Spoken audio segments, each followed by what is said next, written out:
Billy, check this out. Tim Rafferty. You think he'll be at our high school reunion? Well, since it's a 15-year reunion and his sentence was 10 to 20, I'd say it's a coin toss. I don't even want to go to this thing. I'm going to be bored out of my mind. Ah, come on. You're going to be able to hang out with me and Billy. Okay, Mom. I'll see you then. Hey, Kim, remember Todd Jonas? God, I hope he's not at the reunion. Why? Who's Todd Jonas? Oh, God, this guy who had a huge crush on me all through high school. Oh, he'd write me poetry, hang around my locker, even drive by my house late at night. He was totally obsessed with me. It worked out great for me. I once sold him Kim's bath towel for $50. Thanks a lot for that. You wore it around school like a cape. Well, at least people liked you. I was picked on all the time in high school. Oh, that's too bad, man. High school was the greatest time of my life. Check it out. Senior year, I was voted the coolest guy. Oh, good for you. I guess that's as good as a college diploma. Hey, back in high school, this guy was the king. Started a football team, drove the coolest car, and a party wasn't a party until Jimmy broke into one of his famous air guitar performances. Yeah. Sometimes I'd get so turned on, I'd throw my air panties on stage.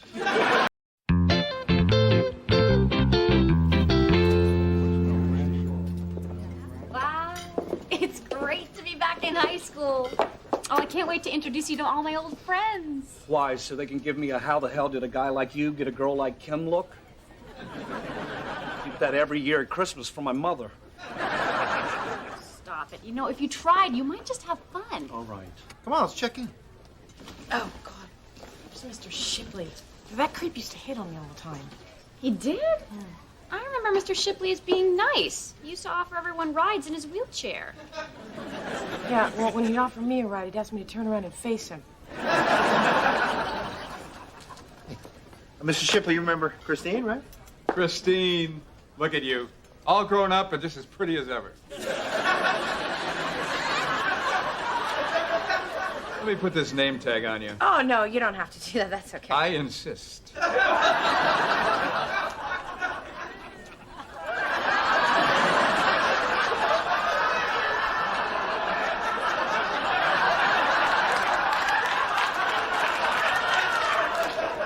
Thank you. Hey, Jimmy Hughes! It's good to be home. Hey, Mr. Shipley, Billy Colavita. I was in your intro to shop class. Yes, Billy. Sure I remember you. How could I not remember you? Yeah, sorry again about the whole thing with the bandsaw on your leg. That's okay. I'm enjoying the parking.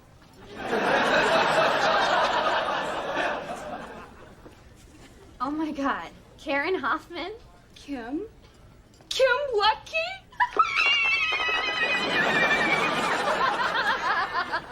You look great! No, you look great! This is my husband, Craig. Hi. Really? Yeah, really. She married me. I happen to make a lot of money. Mystery solved. I'll be at the bar.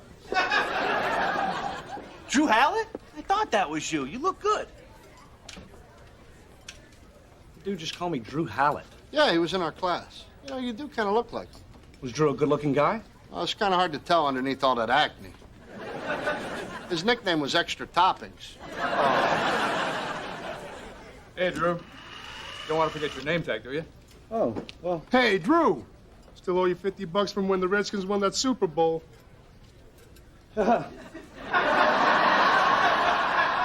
Told you the Redskins were going to win. And if I remember correctly, I believe that was 100. Hey, Jimmy, just for fun, they got everybody voting on superlatives like we did in the yearbook. Oh, really? What do I vote? They just set up some boxes on the check-in table. They put me down for most likely to succeed. I think I got a shot since practically everybody here has already succeeded. You seen Craig? No. But I saw Tina Lurkins. Yeah. Don't congratulate her on being pregnant. She's not. Oh, no, there's Todd Jonas. I can't let him see me. What is the big deal, Kim? Just go over and say hi and get it over with. Are you kidding? If I knew, he'll never leave me alone. He was infatuated with me when I wore braces and was flat-chested. This'll kill him. Hey, Jimmy Hughes! Hey, what's up, man? Just finished voting for you for coolest guy. Oh, yeah? Well, thanks, man. But, you know, whatever. I don't really care. See? That's what makes you so cool. You don't even care. Oh, hey. Next box over. Jimmy! Well, I know who I'm putting down for coolest guy. Me too. It's gotta be Drew Hallett. Excuse me, did you guys just say you were voting for Drew Hallett for coolest? Yeah. Dude, he lives in L.A. and he's got this great job at a movie studio. You should go talk to him. He's right over there. Hey, Jimmy!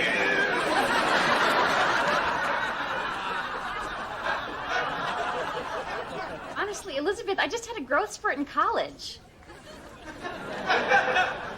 You can feel him if you want. Hi, Kim. Hi, Todd. How are you? Doing great, thanks. Sure is weird being back here, isn't it? Oh, I know. Last time I was in this gym was our senior prom. I was slow dancing right over there with my date. You were in the corner carving my name into your forearm with a paper clip. Yeah, I did a lot of stupid things back then. Well, you were really in love with me. Oh, I wouldn't call it love. I was just in love with the idea of being in love. You happened to be the person I projected that onto. Oh. In fact, it wasn't until I met my wife that I understood what real love was. Can you just... Hey, Diane, I want you to meet someone.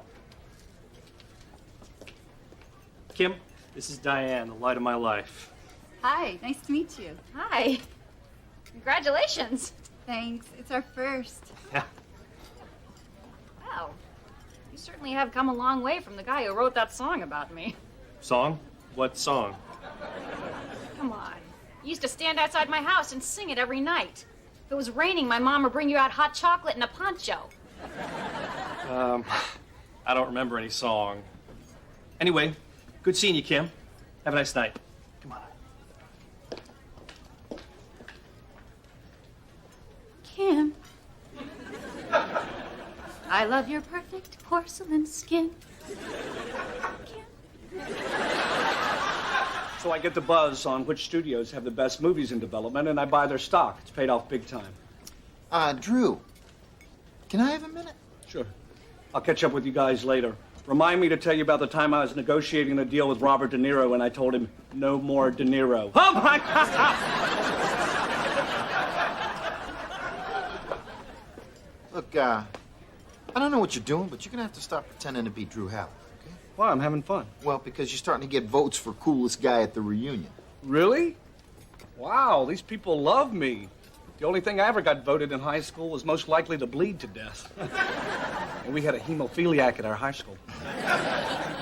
Here's the thing, they don't love you, okay? They love Drew. No, they love me. The only thing I've lied about tonight is my name. These people think whatever I do is the coolest thing they've ever seen. Oh, really? Well, I'm guessing you didn't tell them that your skin is so sensitive you shave with a Lady Bic. Actually, yes, I did. You see that guy with the rash on his face? He's gonna try it. Well, look, man, I don't mean to be ruining your good time, but if you don't tell them who you are, I'm gonna have to tell them myself. You're scared I'm gonna win coolest guy, aren't you? No, I'm not. Because there's no way people think you are cooler than me.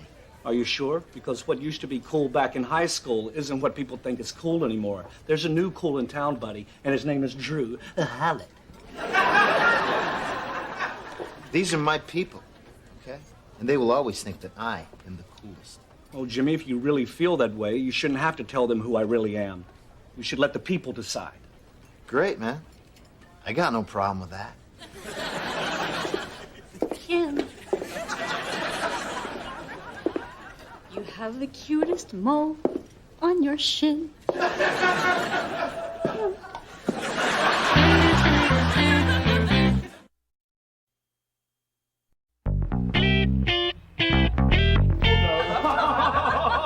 That's a knee slapper.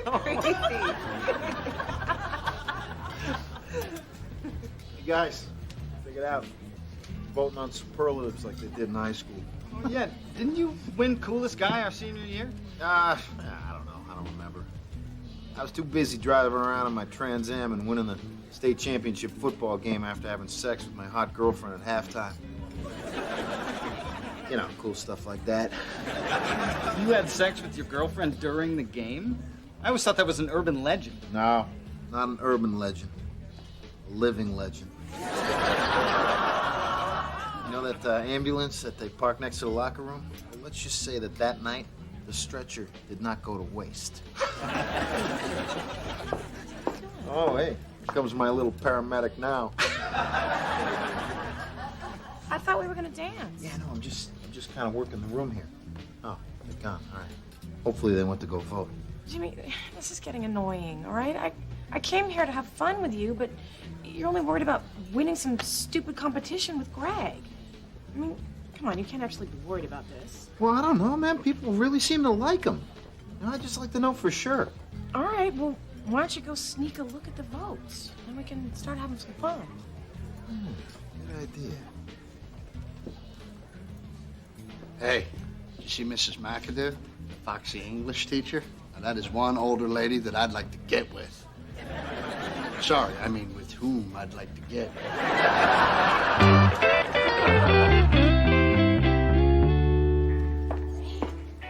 I saw you talking to Todd Jonas earlier. How'd it go? Terrible. Seeing me again didn't faze him at all. I guess I had hoped you would still be carrying a torch for me after all these years. Oh, you lost your stalker. Well, if it makes you feel any better, nobody ever stalked me in high school. Of course, that might be because I never said no. Greg, there you are.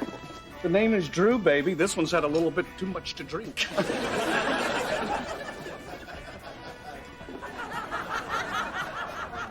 get a look at the votes. Mr. Shipley's guarding the boxes. If only there was some way to distract him.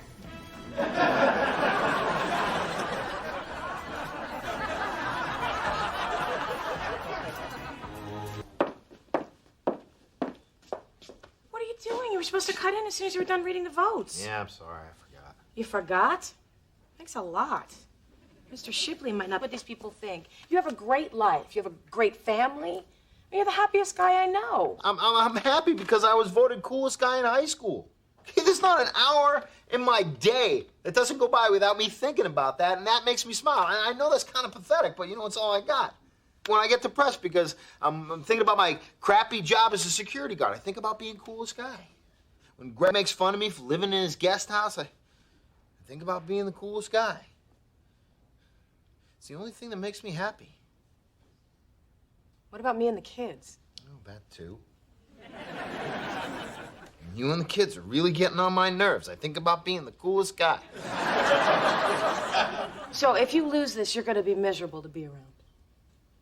If I get this taken away from me, I think I'm really going to have to open up my eyes and take a look at my life.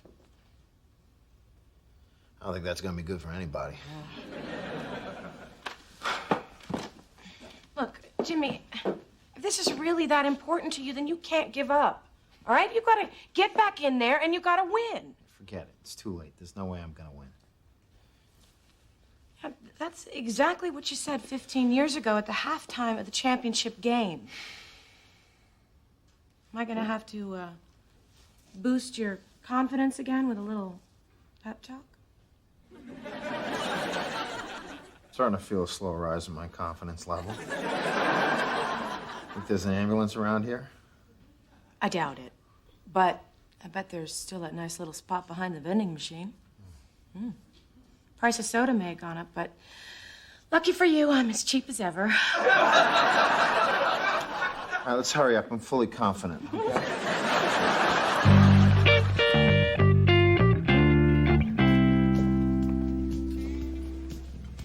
Hi, Todd. Hello. You know, I meant to tell you earlier, you look really hot tonight. Oh, thanks. I'll tell my wife. She picked out this suit. Double-breasted. Do you like everything double-breasted? Todd? Kim, are you flirting with me? Maybe. Does it, stir up any old feelings? Make you want to go stand in the corner and whip out the old paperclip? I don't believe it. It worked! It really worked! What? I wanted to make you jealous, and it worked! Diane isn't my wife, she's my cousin! Yo, Diane! It worked! That's your cousin? But when I walked by earlier, you two were making out. That's called dedication. My God, that's not your baby, is it? No, it's a pillow. That was Diane's idea. We got it at Target on the way over here. So, you want to go hang out in the football field? I laid out a blanket. I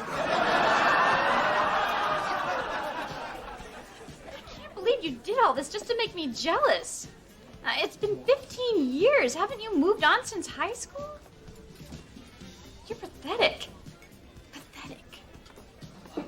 No, wait, Kim, please come back. He still loves me. Kim. When you're gone, I miss you like a phantom limb.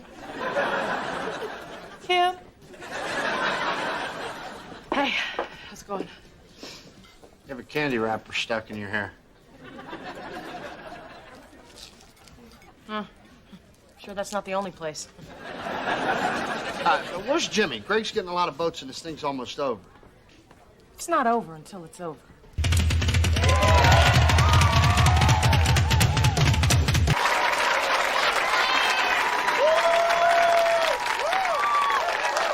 Is there any need to count the votes? No!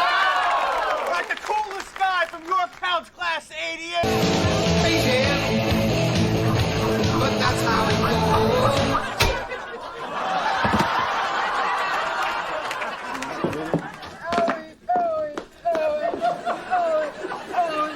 Like I said, is there any reason to count the votes? No! Good, because the coolest guy from Yorktown's class of '88 is still Jimmy Hughes!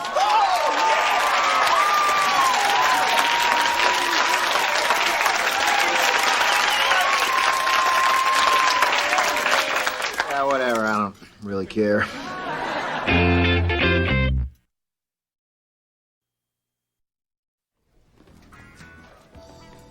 Well, congratulations. I guess you're the coolest guy here. Oh, thanks, buddy. But you know what? You're the second coolest. Stop moping around. Get out there, enjoy it while you can, you know? You only get to be Drew Hallett for another hour or so. You know what? You're right. I haven't even told him my story about standing in line next to John Stamos at Comp USA. They will eat that up. Can I have your attention, please? Valerie Windsor has just arrived, and she says she has some news for us. I'm sorry to tell you all this, but last month we lost one of our classmates in a car accident. Let's have a moment of silence for our good friend, Drew Hallett.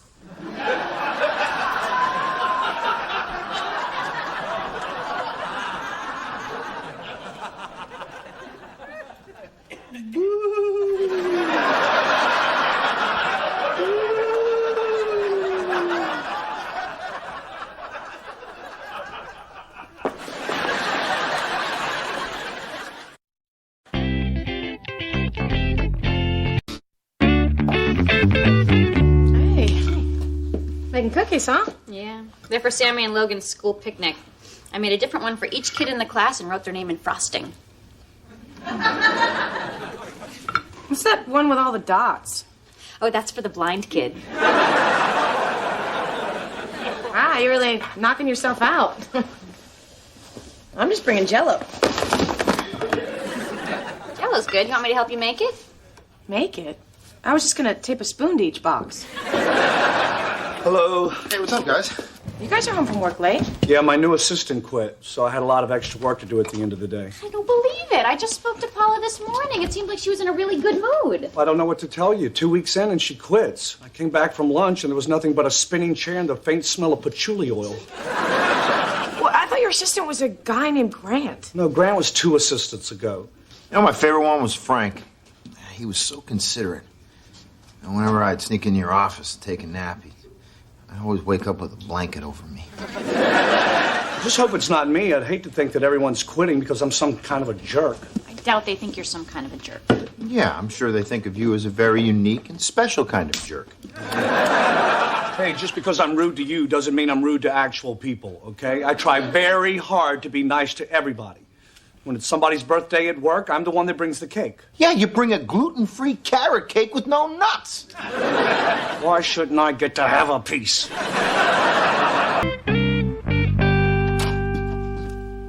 Oh, Oh, hey, working hard, huh? Yep. After I close this chemistry book, I know my college days will soon be over.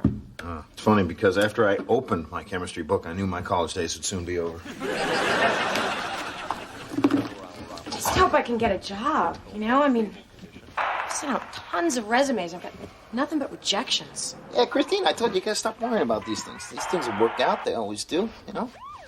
Just relax. You know, watch some TV, get your mind off it. I don't want to get my mind off it, Jimmy. This is my life. I can't just kick back and watch Pimp My Ride and assume everything will work out. Okay. What, can I watch Pimp My Ride? What? I have a job. Jimmy, look, I know this might sound like a bad idea at first, but, what if I applied for the job as Greg's assistant? What? No. Christine, no, no, no. Look, Jimmy, I know it might be awkward, all right, but this is a great job.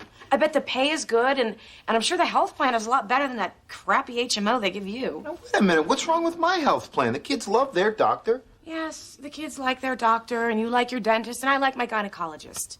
I'm a little concerned, however, that they're all the same guy. Hey, say what you want, but, you know, I kind of like having a dentist chair where I can prop up my feet. Okay, besides, you really want to work for Greg? Okay, the guy's clearly a horrible boss. Look at all the assistants he keeps going through. Maybe they're just leaving for better jobs. Look, Jimmy, even if Greg is difficult, I think I can handle him, you know? I mean, I've lived with him for 4 years. I know his likes, I know his dislikes. Where his dislikes? I'm serious. I read it in his AOL profile. Come on, man, there's got to be something else out there. What if there isn't, Jimmy? I need a job, all right? I don't want to feel like a loser again. What are you talking about? Jimmy, before I went to college, I had never accomplished anything that I could feel proud of. Christine, that's crazy. You've done plenty of stuff that you can be proud of. Look, Jimmy, college felt great, all right? But if I don't get a job, I'm going to feel like a failure. Especially if I'm stuck at home taping spoons to Jell-O boxes while Supermom Kim gives me the stink eye. I mean, I can't compete with her, Jimmy. She's like June Cleaver on Red Bull and crystal meth. Look, I don't want you to feel like a failure. I want you to be happy. And if working for Greg's going to make you happy, I'm behind you all the way. Thank you, honey. And enough with this talk about Kim being a better mom than you. Okay, you're the super mom around here. I know it, and so do the kids. You're right. I am. By the way, where are the kids? I don't know. I'm sure Kim's watching them.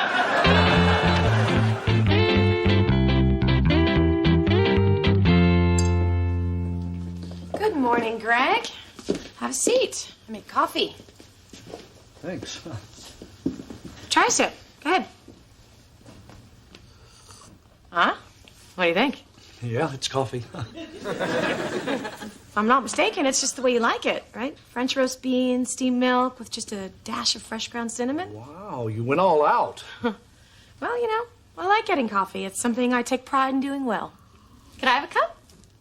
What, are your arms broken? Here you go, Greg. Open to the business section, of course. All right, what did you do? Nothing. What did you break? Nothing. Count the children, Kim. Count all the children. Everything is fine. I just wanted to show you what a good assistant I'd make. I'd really love to be considered for the job. Christine, No, Greg, don't forget. I mean, I have a degree in business and economics. I type 60 words a minute, and my phone skills are fantastic. Christine is your new assistant. How great would that be? You guys would have so much fun. Yeah. We'd have a blast. And I would love to hire Christine, but I can't. Why not? Well, unfortunately, the studio has a rule against nepotism and, you know, nepo and lawtism. Oh. Really? Because Jimmy just said Roy got his brother a job at the guard gate.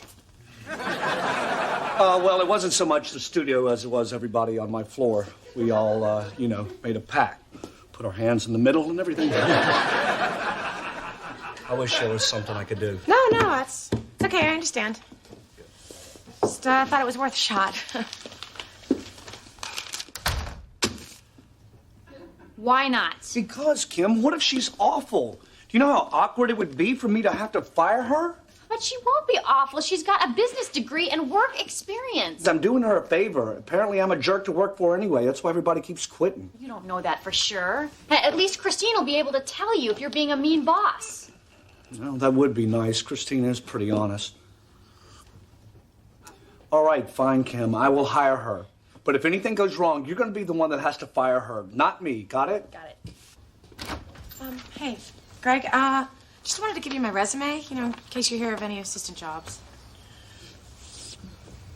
You know what, Christine? I've been thinking about it, and I think it'd be okay if you work for me. Really? Are you sure? Yeah, I'm sure. Thank you so much for giving me this chance. Ow. There's a pin in that pocket. Oh. I think you just pierced my nipple. Sorry. Craig, I am not going to let you down. I promise. You are going to be so shocked at how professional I'm going to be. Great. Okay.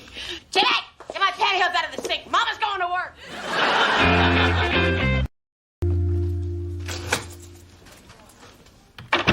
Hey, Hi there. isn't this great? I always thought we'd end up working in the same place. Yeah, me too. Just thought it would be on the side of the road in orange jumpsuits. So how's it going? Well, great so far. I mean, it was a pretty busy morning, but I feel like I have everything under control. I gotta tell you, you look really great in that suit, pant thingy. Jimmy, stop. We're at work. Besides, Greg's gonna be back from lunch any minute. Well, no, he won't. I put a sock on the doorknob. Okay? Any guy who's ever had sex with a girl in a college dorm knows exactly what that means. Why is there a sock on the door? What are you doing here? I was just visiting with your assistant. You got a very hard worker here. She wouldn't even let me get to first base, which is more than I can say about your other assistants. So what's going on? Well, let's see. Your Wednesday meeting may be moved to 3:30, which seems fine. Legal faxed over the contracts for your 2 o'clock with the Savitsky. And, I talked the computer guys into taking the internet filter off your computer. Christine, the studio puts that on so people don't waste company time looking at porn. I know. You're welcome. I'm gonna go put these away. Okay, thanks. Hey, Greg? Am I doing okay? Are you kidding? You're doing a great job. It means a lot. Thank you. Don't mention it. Oh, Christine, am I doing okay? What? I mean, as your boss, I was hoping with you here I could find out why people keep quitting. Have I been a jerk at all? No, not at all. You've been great. I'm loving you as a boss. Well, thanks. That's a big relief. Thank you. Hey, Greg, Savitsky needs to bring... Oh, I'm sorry, man. I thought the sock on the door was a joke. She's my sister-in-law. No one's judging you, dude. Just lock the door next time. All right, well, you better head out for your meeting. Here are your contracts. Great. Oh, and, here. Have a piece of gum. No, thank you. Have a piece of gum. Got you.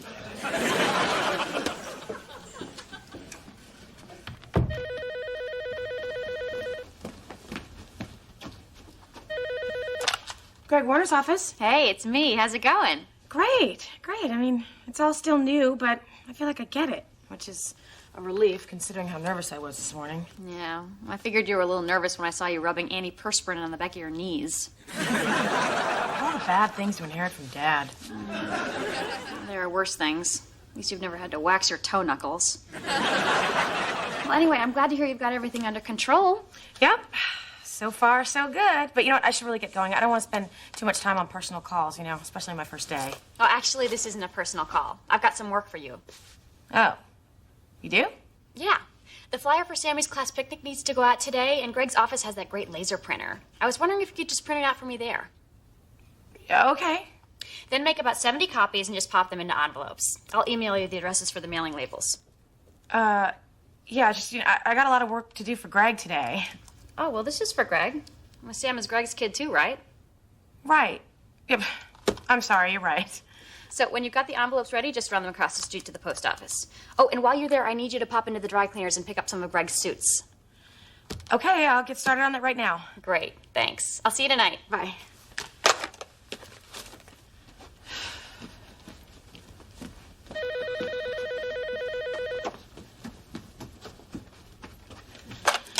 Greg Warner's office. Me again. One more thing. Sometimes the lady at the dry cleaners has hard candies. Could you pick up a few for Sammy? Sure. Any particular flavor Sammy would like? Oh, I'm sure whatever flavor you pick out will be just fine. Okey doke.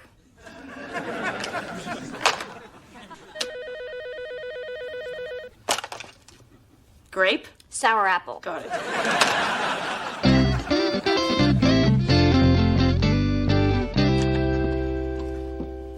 Hey, how you feel your first week as a working girl? I wish I was a real working girl. At least I'd get to lay down every once in a while.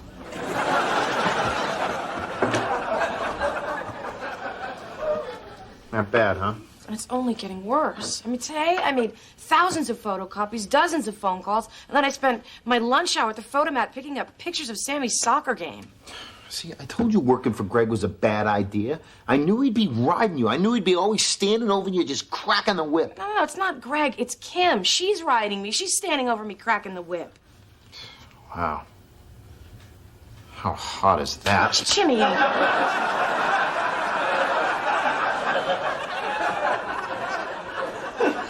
mean, every day she has more and more projects for me. Today, I actually did more for her than I did for Greg. Kidding me? No, I've been designing flyers, organizing field trips, comparing rental car prices for their trip to Florida.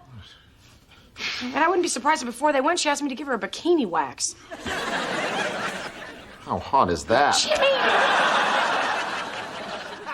Hey, there you are. I thought I saw your car drive up. Hey, did you happen to finish the sign-up poster for Emily's class field trip? Yeah. Took me a lot longer than I thought, but, yeah, it's all done.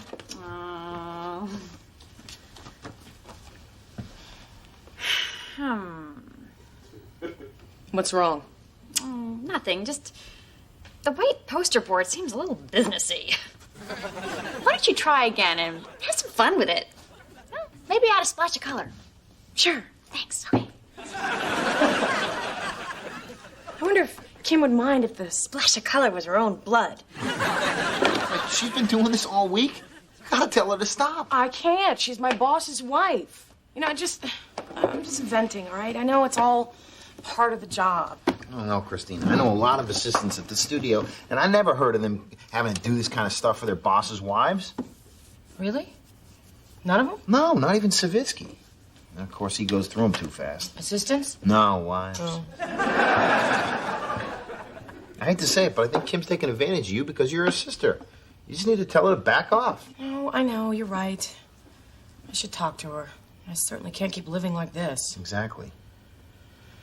Okay. I'm just gonna go in there and sit her down, have a mature conversation.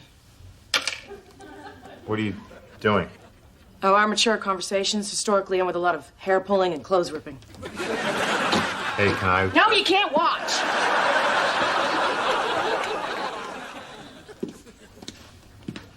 Kim? Yeah? We need to talk. Look, I'm concerned that all the extra work you're giving me might be getting in the way of doing the best job that I can for Greg. Oh, I see. Unfortunately, the projects I ask you to do are a part of your job. Yeah, you keep saying that, but I took a peek at the company handbook, and taking your underwear back to the Gap because your thong is too thongy, not part of the job description.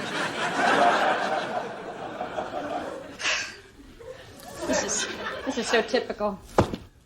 Excuse me? You're always looking for the easy way out. It goes all the way back to high school. You would steal my boyfriends because you refused to do the job of getting them for yourself. Hey, I didn't steal them. They came to me because there were certain jobs you refused to do.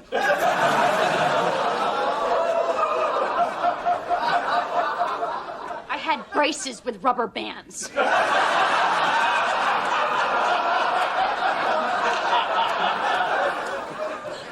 Look, I'm sorry. But in order for me to do the best job that I can for Greg, I can't do any more of your little projects. I'm sorry. I hope you can understand that. I understand. And I know that wasn't easy for you to say. I'm just glad I know where you stand. You're fired. What? I'm gonna have to let you go. Nuh-uh, you can't fire me. Hey, what's going on? I had to fire Christine. What? You can't do that. See? You were the one who said that when things didn't work out with Christine, I was going to have to be the one to fire her. Well, things aren't working out. What are you talking about? She's the best assistant I've ever had. We get along so well, half the office thinks we're sleeping together. You don't understand. She is shirking her other responsibilities. What other responsibilities? Responsibilities to Kim. She's been dumping projects on me all week. You know that school flyer she's been showing off? Yeah. All me. I made it. And you know that field trip that she's planning for next month? Yeah. Me. And you see that nice suit you're wearing? You made this? Oh.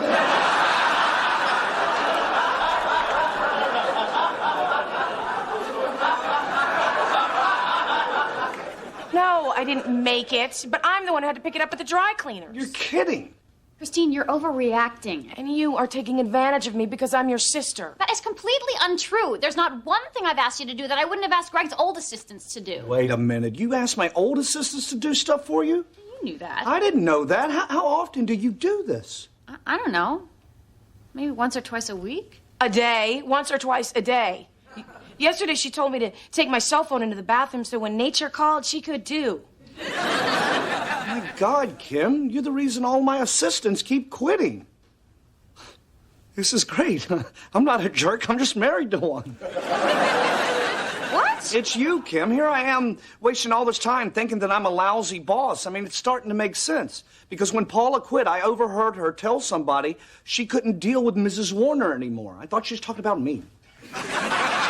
Even though she said Mrs. Warner? There was an incident. I had trouble lifting a water jug one time. Oh, God, I feel awful. I thought your assistant was something we could both use. Well, at least now you know so you can stop doing it. No. I can't stop. How else will I get everything done? I've got carpools to drive and school trips to plan and cookies to bake. I'm Supermom. Sorry, honey. Looks like it's time to hang up the cape and start taping spoons to Jell-O boxes. It's over. Hey, I thought you went to the movies. No, I gotta finish doing laundry and then make name tags for Sammy's field trip tomorrow. I'm sorry I can't help you out. You know, Kim, you really should take it easy on yourself. I mean, nobody expects you to be Supermom all the time.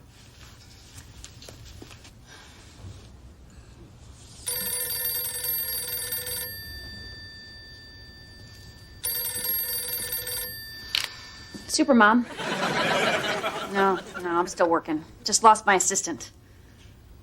No problem. I can have those cupcakes there in 2 minutes.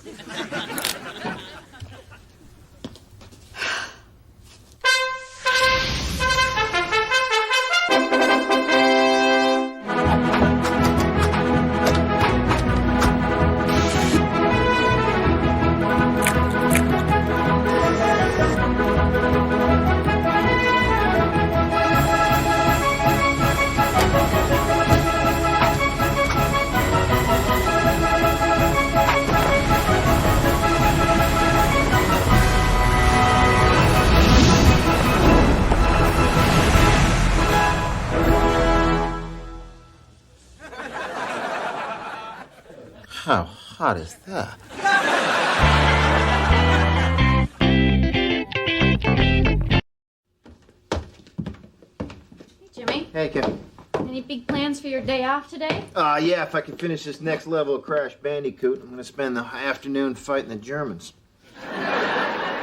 Why'd you get a World War II game? No, the Von Getz is next door. Their damn dog keeps barking all night. Jimmy, are you sure you want to play video games? It's a beautiful sunny day. Yeah, tell me about it. I had to put newspaper on the window to keep the sun glare off the TV.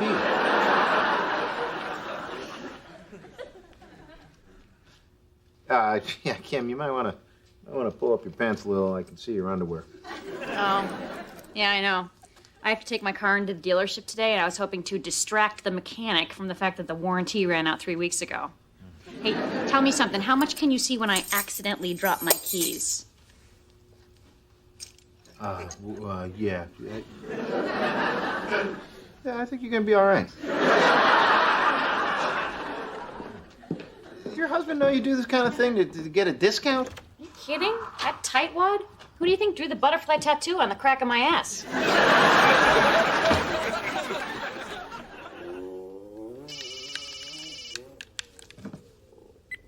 Hello.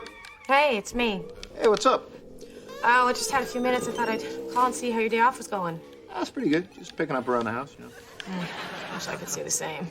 Today has been a total nightmare. I mean, first, the copier broke, right? You have no idea what a hassle that is. Uh-huh. Plus, my computer got this virus. They're yelling patches to try and fix it. Uh-huh. And even though my computer's down...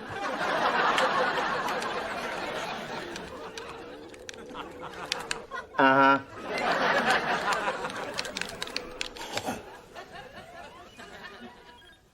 Uh-huh. Great, so you think that's a good idea, too?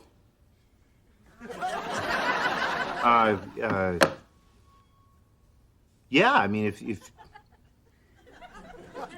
you think it's a good idea, then so do I. Great, so you'll take care of that for me, then?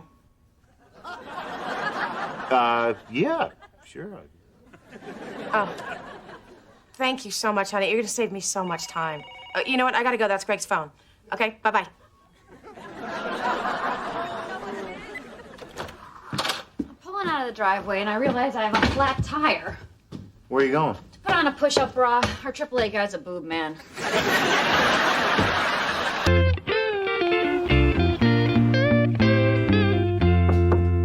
Hey, I was the sexiest assistant on the lot. I don't know. Last time I saw her, she was coming out of Savitsky's office wearing her sweater inside out. What are you doing here on your day off? Well, you know, after you called me this morning, I started to miss you. Really? Yeah, you know, it's weird, but, you know, the way you called and told me to do that thing, you just sounded so sexy on the phone, you know? The way you just kind of like ordered me around, it was so hot. Do it again. What? Tell me what you told me this morning. Except do it just like you did it before. It was so sexy. Jimmy, seriously, you need to Oh. Okay, stop it! But remember that spot. Come on, Christine, order me around. Jimmy, I am at work. Well, so what? We've done it at every job you've ever had. Okay, and you worked as a school crossing guard. No, come on, leave me alone. I got a lot of work to do. Fine, I'll go say hi to Greg. I'm sorry to say you've changed, Christine. I don't know what happened to my wild woman with an orange vest and holding a little stop sign, but if you see her, tell her a jaywalker needs a spanking.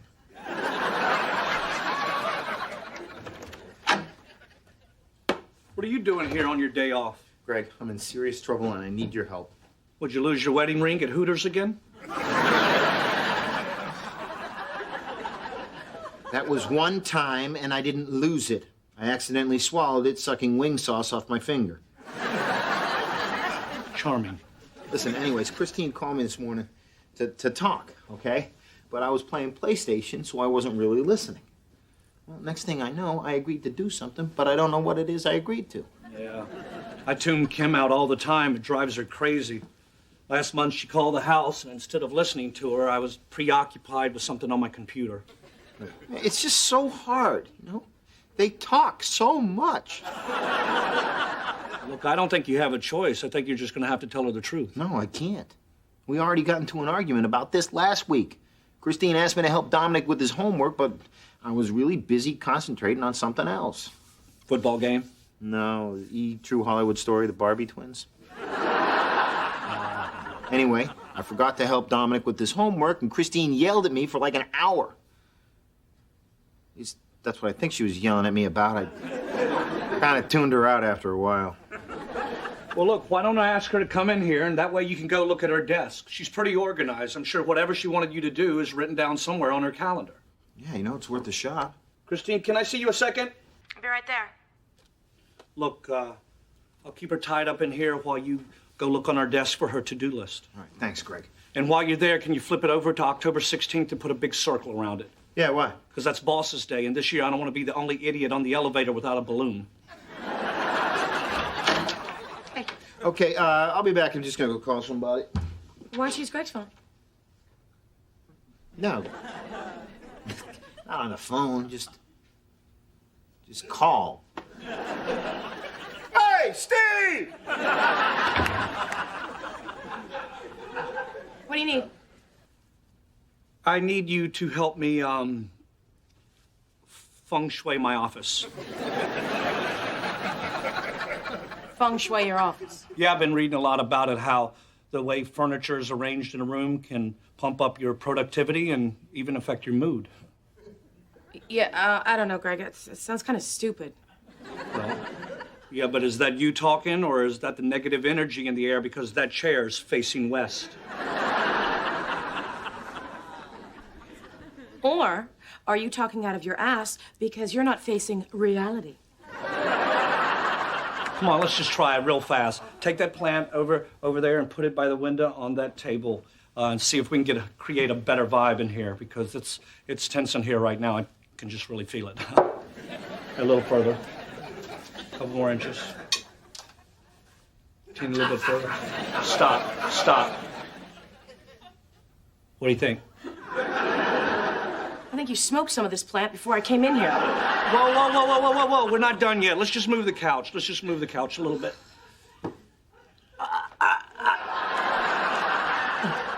You know what? I think the couch is probably pretty good where it is. Are we done with this? Because we'd like to get back to work. Look at that. We moved one plant and already you're being more productive. Go get him, sister. So, did you find out what she wanted you to do? Yeah, I wrote down everything on her to-do list, but I just don't know which one I'm supposed to do. So, do all of them. That way you'll get credit for doing what she wanted you to do, plus you'll look great because you did everything else. Perfect. Hey, how did you keep Christine in here while I was out at her desk? I told her I wanted to do feng shui in my office. Oh, yeah, I mean, who wouldn't? Unfortunately, I think she's still married to Woody Allen.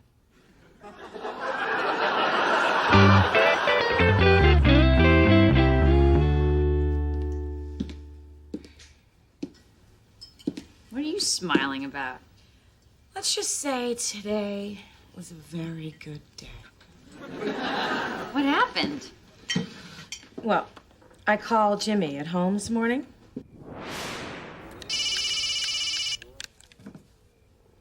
Hello. Hey, it's me. Hey, what's up?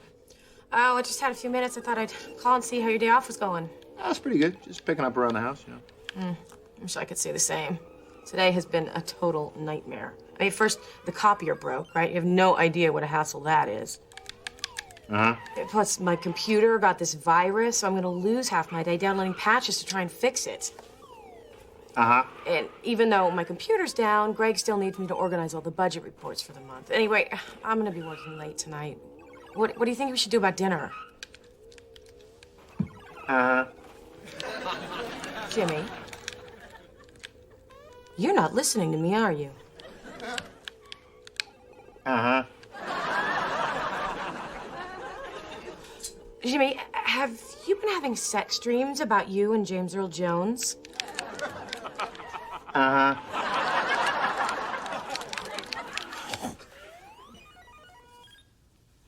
Uh-huh. Great. So you think that's a good idea too?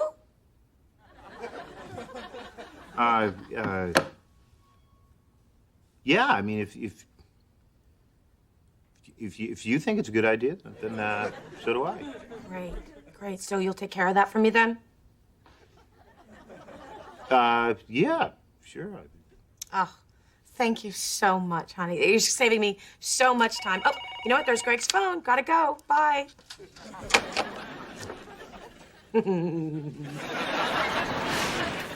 You're evil. Yep. There's nothing like a little revenge.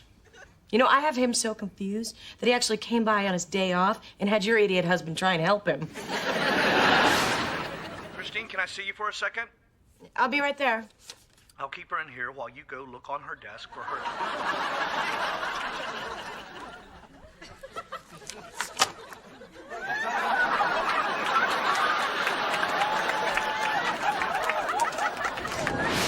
Lucky for me, Greg doesn't know how to use the intercom system. Yeah, he's not a real whiz when it comes to technology. I gave him a camera phone for his birthday. Every time he tries to check his messages, he emails me a picture of his nose. Yeah, well, I'm sick of Jimmy wasting my time and not listening to me, so I wrote a little to-do list that should keep him pretty busy. Isn't it great how we can use guilt to make them do work? Anytime Greg wants to play golf, the first thing he does is dust the entire living room. Jimmy rubs my feet. Idiots. Hey, ladies. Hey. What's all that? I was just out running some errands and picking up some dry cleaning. Great. Also, while I was out, I went grocery shopping. Terrific. And actually, I did something you may or may not have expected. I picked up some picture frames. Oh, fantastic. Honey, they're perfect. Thank you so much. Yeah. That's right. I got the picture frames. You are so thoughtful. Oh, Christine, come on. You are my wife. Paying attention to you and your needs is important to me. Thanks, honey. You're the best. Nah. Oh, and you're still gonna do that other thing we talked about this morning, right?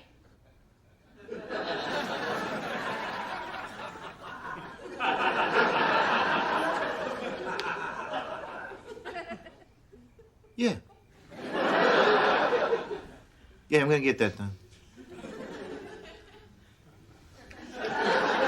This is the greatest thing ever. Hey, do you think you could get him to vacuum out my minivan? Hey, Geppetto, get your own puppet.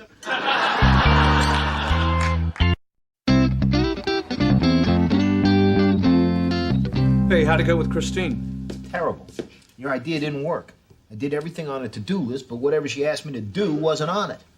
Well, now that I think about it, if she asked you to do it, she probably wouldn't put it on her to-do list. You couldn't figure that out before I broke the third of my 10 personal commandments? Thou shalt not enter the yarn barn? Relax. I'm sure whatever she wants you to do is going to come out eventually. Yeah, but what if it's something time-specific and I miss it? Well, you could hint around some more. No, she'll know what I'm up to. Why don't you try getting her drunk? Please, that won't work. She's actually smarter when she's drunk. It's how nature built her to survive. It's like how owls can see at night or Donovan McNabb can throw better on the run. You want me to talk to Kim? I'm sure whatever she wants you to do, Kim's going to know about it. Really? You'd do that for me? Ah, come on. It's not that big a deal. It's not like I'm agreeing to help you move. Although I would. I'm always available to help you move. I know. You wrote that on my birthday card. Listen, how are you going to ask Kim without telling her why you're asking her? Are you kidding? She's easy. All I got to do is a little dusting and I can get whatever I want out of her. Nice. I rubbed Christine's feet. Idiots.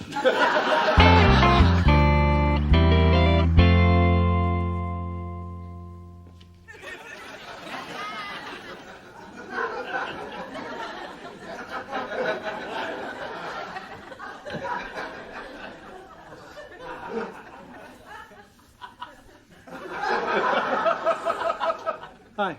Listen, Sammy and Emily both have birthday parties to go to this weekend, so don't even think about playing golf. I want to play golf.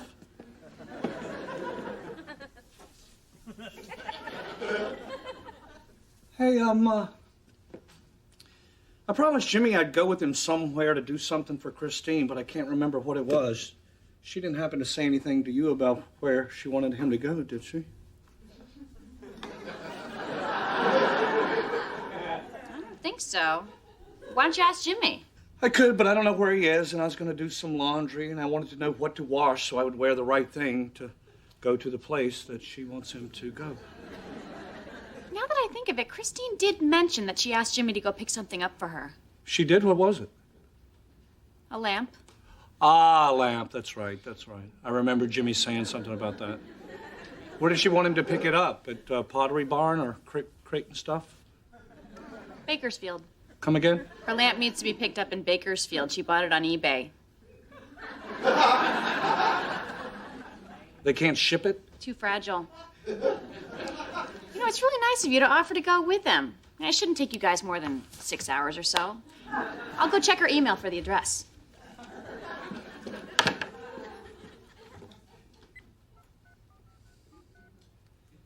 Jimmy, we have to go to Bakersfield to pick up a lamp. Yeah, that's right, a lamp. She bought it on eBay. No, too fragile.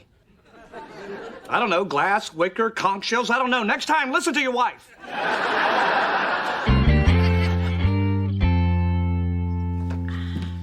Check on the kids? Yep. The second movie was ending, so I put in a third. For the next 2 hours, they're in the warm, capable paws of Air Bud. Hey, remember when you first had kids and you said you'd never let them watch TV? I used to shave my legs more than once a month, too. Here's to giving up. God, you know, guys have been gone a long time. Where exactly did you send them? I don't know. I just put down a fake address. If they're gonna waste our time by not listening to us, let them waste a Saturday looking for an imaginary lamp. Hey, you know what? When they get back, we should tell them, since we had to watch the kids all day, that they have to watch them and we can go out to dinner. That is a brilliant idea. You are so smart. Well, I've had a few.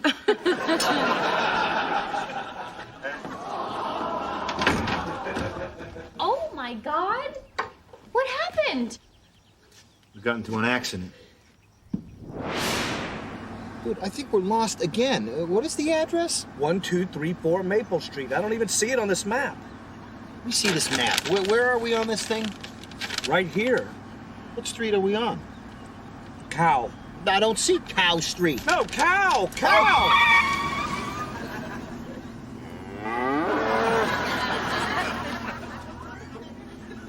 Well, that would have been just perfect. A whole lifetime of struggling with lactose intolerance to be killed by a cow.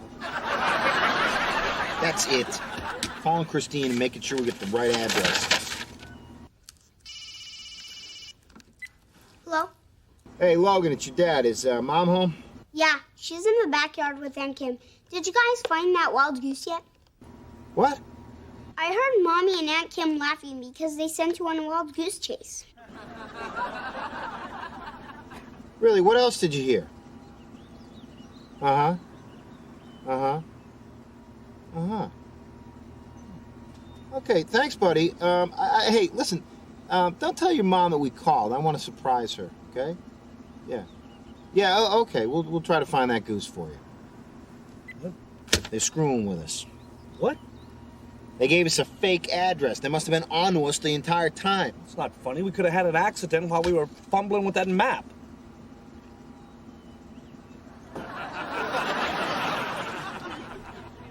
Yes, we could have, Greg. Yes, we could have. And while we were both looking at the map, we swerved to avoid a cow and ran right into a ditch. Oh, my God. Are you okay? I don't know, man. My head went forward and hit the dash. I think I pulled something on my neck. Do we have a heating pad or anything? Yeah, I think there's one in the guest house. I'll help you find it. Thanks. Oh, my God, this is great. You see how guilty they look? I'm not going to have to rub her feet for like a year. Oh, my God, I feel terrible. They could have been killed. Christine, I think I may have to tell Greg the truth. Oh, no. You're not getting me in trouble with Jimmy because of your stupid idea. You're driving to Bakersfield tomorrow and you're bringing back a lamp. I can't. You can and you will. Have you seen your husband's cast out there? You know they make it in smaller sizes. Greg, where's your cast? I'm feeling better. What is that? This is for you guys. We found that wild goose you were looking for.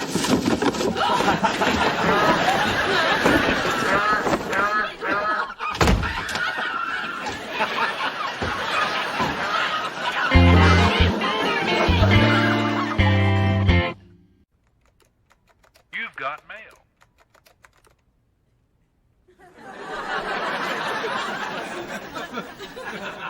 Idiot. Hey. Did you guys clean up your toys in there? No. Well, go back in there and pick them up. You want your mom to trip on a Power Ranger again and break her other ankle? No, we're sorry. Christine, you broke your ankle trying on slutty shoes at the mall. Knowing their mom's a clumsy tramp isn't gonna keep their room clean for the next 6 to 8 weeks. Hey, did you guys know Walt's house is for sale next door? Walt's moving? Gosh, you think he would have said something. Kim, the guy barely spoke to us. He spent most of his time leering at you over the fence while you were gardening. Yeah. That almost would have been sweet if every time I bent over to pick a carrot, he didn't yell, "Booyah!" I gotta admit, I've always wanted to see the inside of that place. Well, they're having an open house next door. We should go check it out. Oh my God, we should. I'll go get the kids. Walt's moving. I gotta admit, I'm gonna miss the weird little guy. Not me. He used to climb the avocado tree in his backyard and try and watch me shower. You did? Oh, that's right, honey. You weren't the only game in town. So, this is where Walt lives. I gotta tell you, looks a lot better than when Greg and I first came over. There were so many fast food wrappers on the ground. It looks like they were renting a room to the Hamburglar. Hi, I'm Donna Trenton, the realtor. Hi, how you doing? Look, a roach! Get him! Cool! There's a ton of them in here. I'll give you guys a nickel for every roach you squash.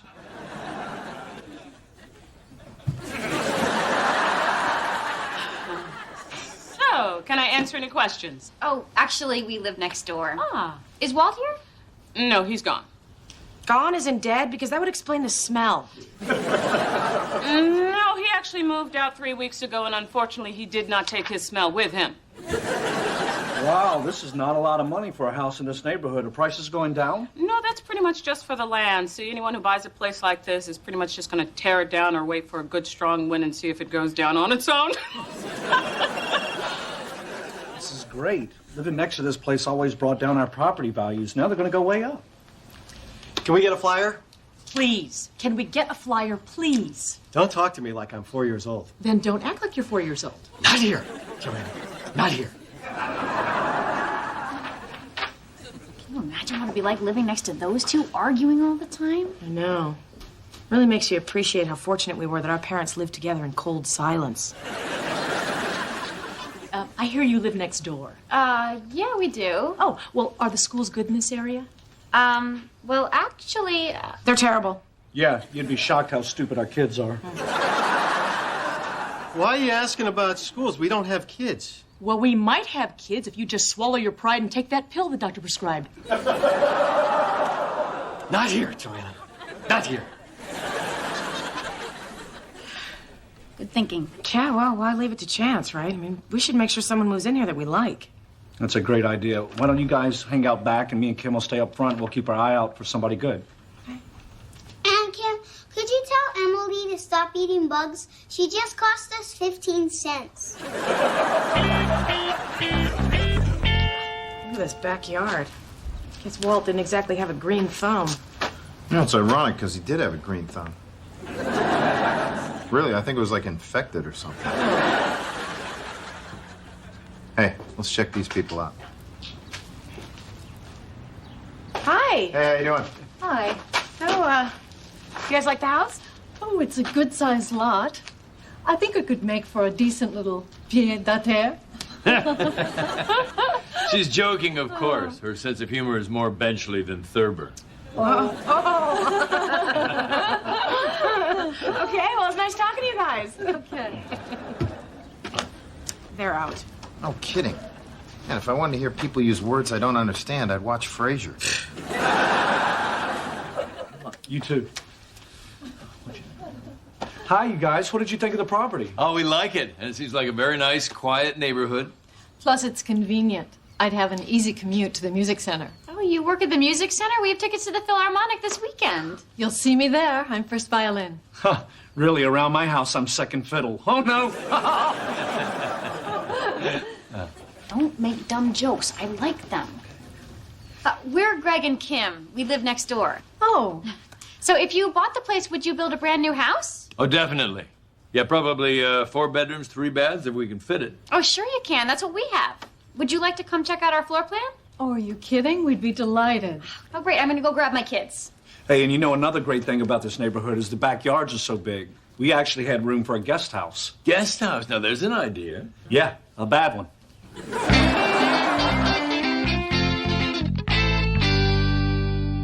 You two really seem to love living in this area. Oh, we do. I don't know if it's the top-ranked school system or the amazingly low crime rate. Yeah, the only time you'll hear the words hate crime around here is when people are saying, I hate crime. And we do. We do. Kim, you're quite a baker. This is so good I could serve it at my restaurant. You own a restaurant? Yeah, I'm a chef, and a couple of years ago I opened up a little place.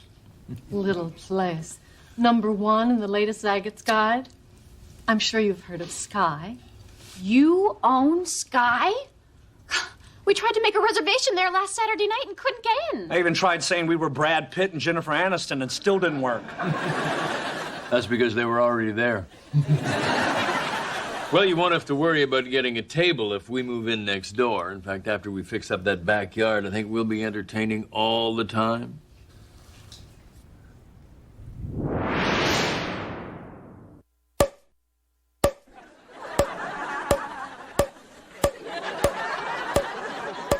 Hey, Greg, come on over.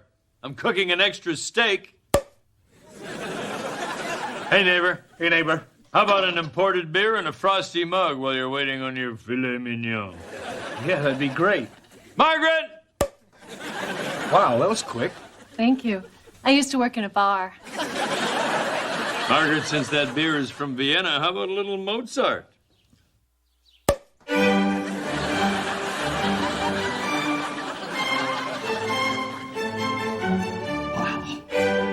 Did you hear that, Greg? Greg!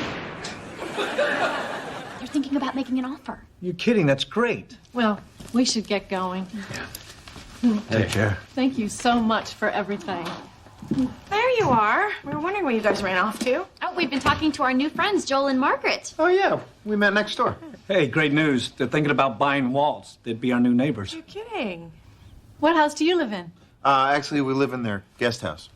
Oh, bad idea. I get it now. You guys are gonna love Joel and Margaret. We've been getting to know each other, and we are all just so compatible. That's true.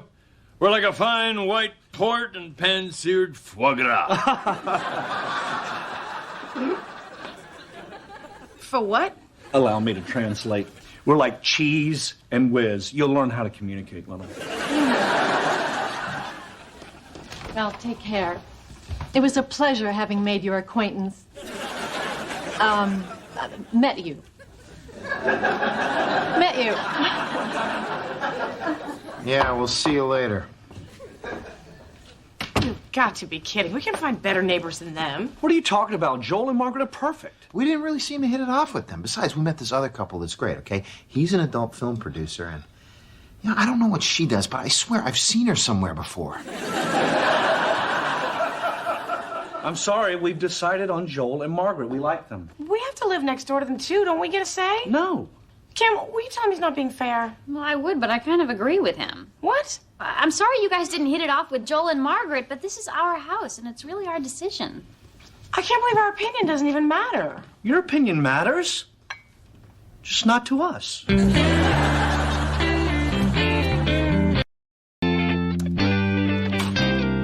Hey, what are you doing? Trying to figure out how long it'll be before we have enough money to move out of here. Hope that mortgage calculator has an infinity key. I'm just so sick of Greg and Kim getting to make all the decisions. You know, I guess I was just hoping that with both of us working and interest rates being so low that it wouldn't be long before we... Oh, my God. Jimmy, according to this, we could get a loan and afford to buy a house right now. Afford a house? Where? On Mediterranean or Baltic Avenue? Seriously, you know what? I could win second prize in a beauty contest. We could put up a Little Red Hotel. Jimmy, I'm serious. We can afford to buy Walt's house. Wait a minute, we can live in this neighborhood? Next door? And keep our kids in the same school district? Yeah, I mean, we'd have to live in Walt's house as is instead of building a new one, but yeah, we can afford it. I can't believe this. We're going to be homeowners. And we don't have to live in the house as is. Okay, we can fix it up as a family. Okay, you can do some painting. I can refinish the floors. You know what? And the kids, they can use their money they got from killing the roaches to buy traps for the mice. Hey, guys, turn off the TV. We got some great news. What? Well, I can't believe I'm actually saying this, but, we're moving out. Moving out? This is usually the point where my alarm clock goes off and I curse yet another dawn. No, we're serious. We can afford to buy the house next door. You're kidding. Whoa. How in the world are you guys going to afford to build a brand new house next door? I know, we can't. We'll just have to live in Walt's house the way it is. This is perfect. It's the best of both worlds. You'll have your own place, and we'll be able to see you every day. Yeah. Hey, Greg, you're kind of quiet. Aren't you thrilled? We're finally going to move out. Yeah. It's great. It's just great.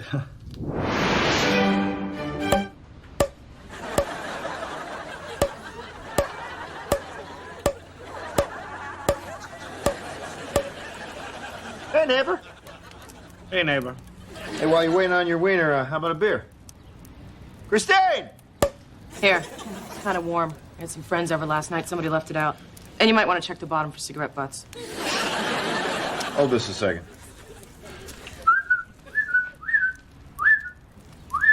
I didn't know you guys had a dog. Actually, we got a bit of a rat problem, but we figured out if you keep them fed back here, they stay out of the house.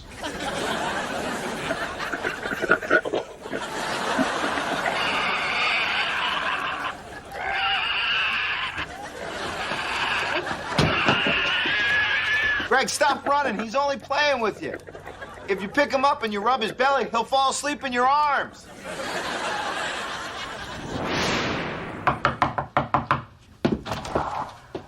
Hey! Great news. They accepted our offer. We got the house. Way to come by and tell you. Isn't that great? Hey, congratulations, neighbors! Yeah, congratulations. Yeah, well, anyway, we really should go now, but we'll be back on Saturday going over some blueprints. We'd love you to come by. We'll be there. I'll bring the coffee and the donuts. Oh, that is a crushing blow. Now, hold on. They haven't bought the house yet, okay? Maybe they'll decide not to take it for some reason. Well, that's not going to happen. Greg and I did too good a job of charming them. I even gave them some of my sun tea with mint and mango. There's no coming back from that. I can't believe this. We were so close. I was almost the first Hughes to buy a house without wheels.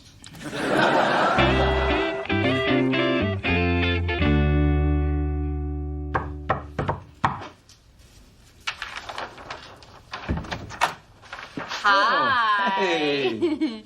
Just a little something to welcome you to the neighborhood. Oh, thank you, Kim. We've just been talking about what fun it's going to be living next to you and Greg. Ooh, these brownies look delicious. Oh, thanks. They're my special recipe. The ones on the left are daytime brownies. The ones on the right are nighttime brownies. You didn't add any marijuana to the nighttime brownies, did you? No. The weed is in the daytime brownies. I don't know what Greg put in the nighttime brownies, but let's just say he's been talking to a plant since midnight.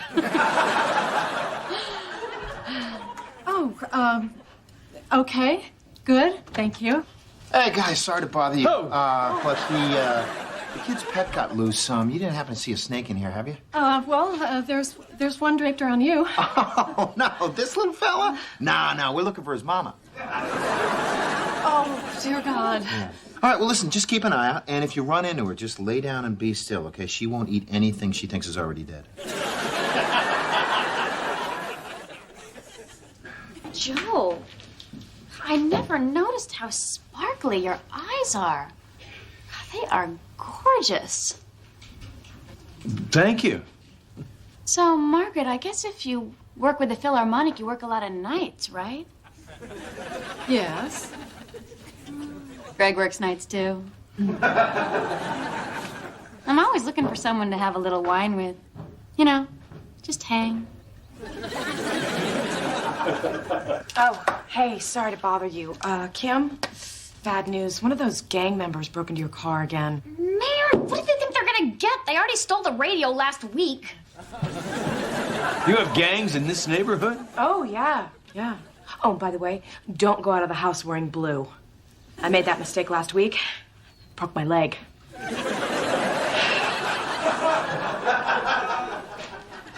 The realtor didn't say anything about gangs. Hey, how'd you get in here? I crawled in through the back there. I didn't want the others to see me. Look, Greg, if you're having a bad trip from your brownies, maybe you should go back to your house and talk to your plant. No, there's nothing wrong with the brownies. They're making everything up. What? It's a scam. They're trying to scare you out of buying the house because Jimmy and Christine decided they want it. So Kim doesn't really like my eyes and want to hang? Look, just promise me you're not going to back out of the deal. Okay, if Jimmy and Christine move in here, I'll never get rid of them. Oh, I thought we had bad relatives. At least ours don't glom on to every part of our life. Yes, thank you. Finally, someone who understands. Must be miserable having to deal with them all the time. I can't believe the guy has his whole family living in your guest house. Doesn't he have any self-respect? Well, you know, being a security guard, he doesn't make that much money, and she's been going back to schools. He's a security guard. Perfect. I had him marked either for that or a street sweeper. Well, actually, She's still in college. Dumb and poor. That's a lethal combination. Well, she's not dumb. Really? She married a security guard. You know who they remind me of? Tell me. Remember the documentary we saw about carnival folk? Oh, God, yes, yes. You put a beard on their youngest and they're dead ringers. All right, you know, that's enough. Excuse me? You can't talk about Jimmy and Christine like that. You hardly even know them. You're kidding, right? You're defending them now? You've been acting like you hate them. Well, I'm allowed to hate them. They're my family. And maybe they're not as smart as you guys, and maybe they don't have as much money as you, but at least they're not snobs. Hey, I don't think I like you coming into our house and calling us snobs. Well, I don't think you have to worry about that anymore, because I don't want you as neighbors. Oh, that's adorable, Greg. But unless somebody pronounced you king of the neighborhood, I don't think that's your decision. We're going to buy the house. And you, my friend, have just blown any chance you ever had of being invited over for a little of my famous filet mignon. Au revoir. Yeah. You burn meat and speak French. I get it. Do you believe that? I mean, to think we actually liked them. Yeah. Well, I'd be willing to give her a second chance. I forgot my sunglasses.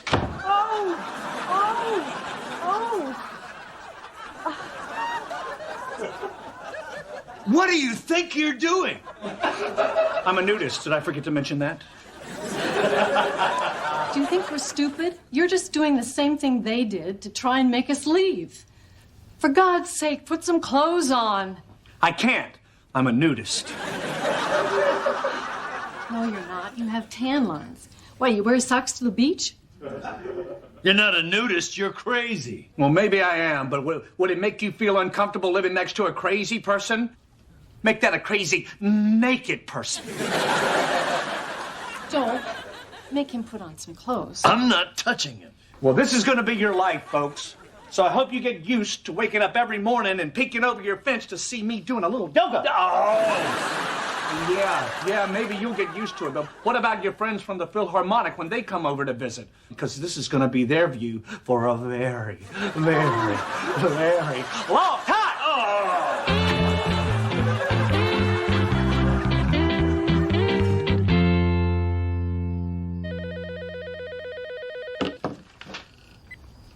Hello? Kim, tell Jimmy and Christine they can have the house. Joel and Margaret backed out. It's Greg. Joel and Margaret backed out. We can buy the house. God, I can't believe it. This is so great.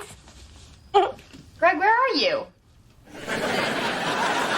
It's a long story. I'm gonna need you to bring me $1,000 and a pair of shorts.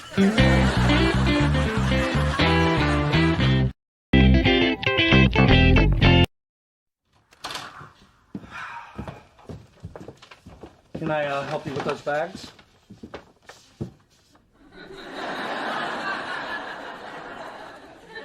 Can I help you with those bags, sweetheart?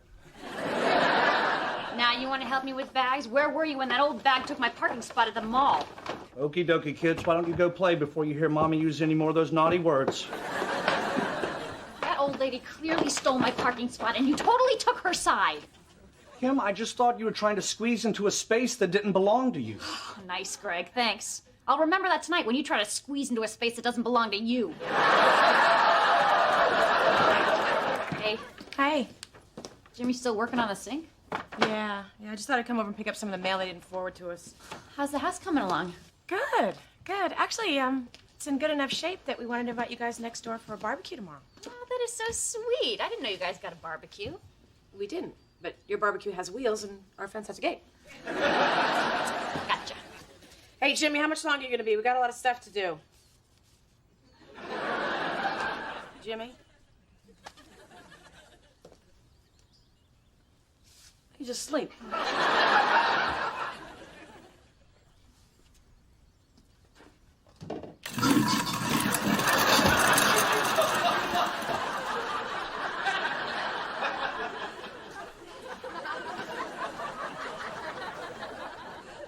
Oh, wow.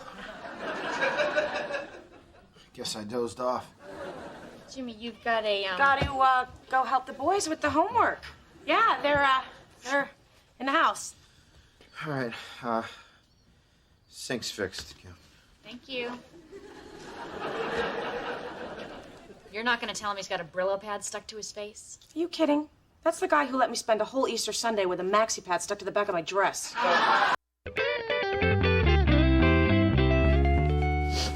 Well, it smells good, kind of woodsy. Yeah, you know what? I find throwing a little piece of wood in there with the coals, gives the food a little extra flavor.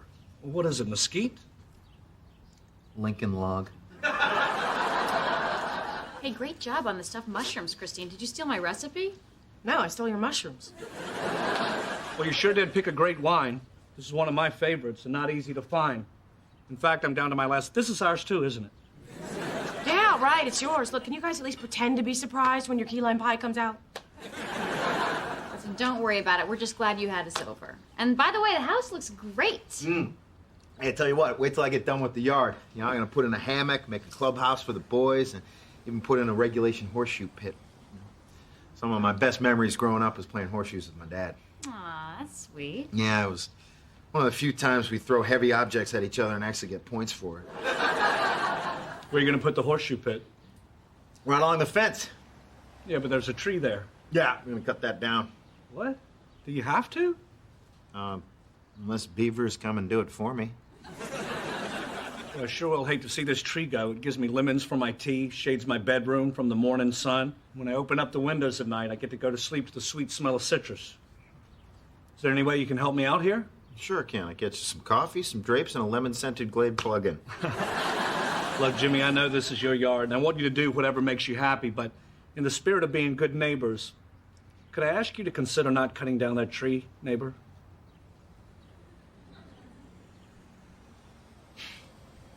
How can I say no to that? Huh? How can I say no to that? I tell you what, don't worry, neighbor. All right, the tree stays. I will find another place to put the horseshoe pit. Thank you, neighbor, and I will gladly return the favor someday. All right, kids, food's ready. Come get it. There we go. All right, here's one for you. Thank you. There's one for you.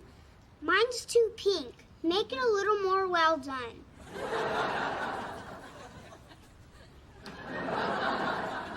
He's awfully choosy for a kid who ate his own goldfish. That was a successful evening. You know, I think that's the first time you and I ever served mushrooms at a party where that giant lizard playing a banjo didn't show up. Oh. This isn't gonna work. I can't put a regulation horseshoe court right here. There's no room for my backswing. You'll be fine. Christine, I'm a high arc pitcher. Say I'm nothing without my backswing. So just make the court shorter. Shorter? Well, yeah, why don't we make everything shorter? Why don't we make the Indianapolis 500 the Indianapolis 12? Yeah, good. Maybe I'd watch it. I can't go east-west because of the sun glare. And I can't put it here because the limbs are in the way. The tree's got to go. Jimmy, if it were any other neighbor besides Greg, I'd say cut it down. But You know, he's done a lot for us, and he did ask nicely. You're right. It's just frustrating. It's like I finally got a yard to call my own. It's like, what? So if I want to trim the hedge, I got to ask Greg? You know, if I want to build a clubhouse for the boys, do I need his permission? I want to swing naked on a tire swing. Is Greg going to have a problem with that? Jimmy, everyone's gonna have a problem with that. Especially the tire.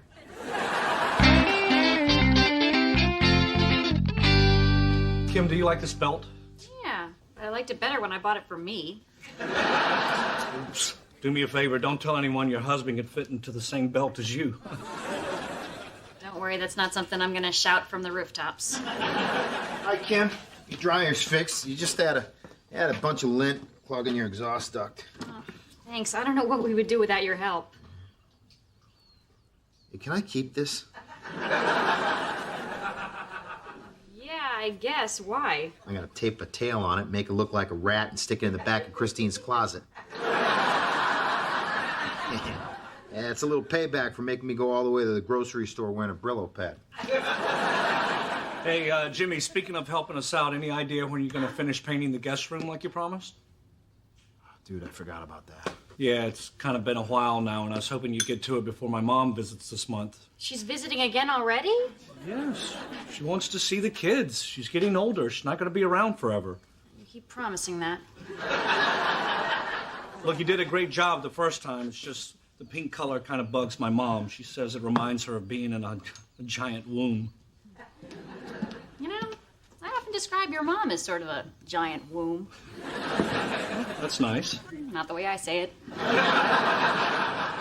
Listen, I'm just kind of backed up with stuff in my own house, you know? Well, you know, we could always hire Hey, I'll handle this. But Kim, me and Jimmy have an agreement, okay? That's how he's always kind of paid us back for living here for so many years, is by helping us out around the house. Okay, look, I know I made a promise, and believe me, I should have done it before I moved out. It's just that, you know, since I'm so backed up with stuff in my own house, I was thinking, you know, since we're neighbors now, and I was just thinking, you know, perhaps in the spirit of being good neighbors, you know, you'd consider letting me slide on this. What do you say, neighbor? I don't think so. What? Hey. Kim, my mom is visiting, and me and Jimmy have a deal. So wait a second. All that nice neighbor stuff doesn't work when it's something I want, only when you want me to not cut down that stupid tree.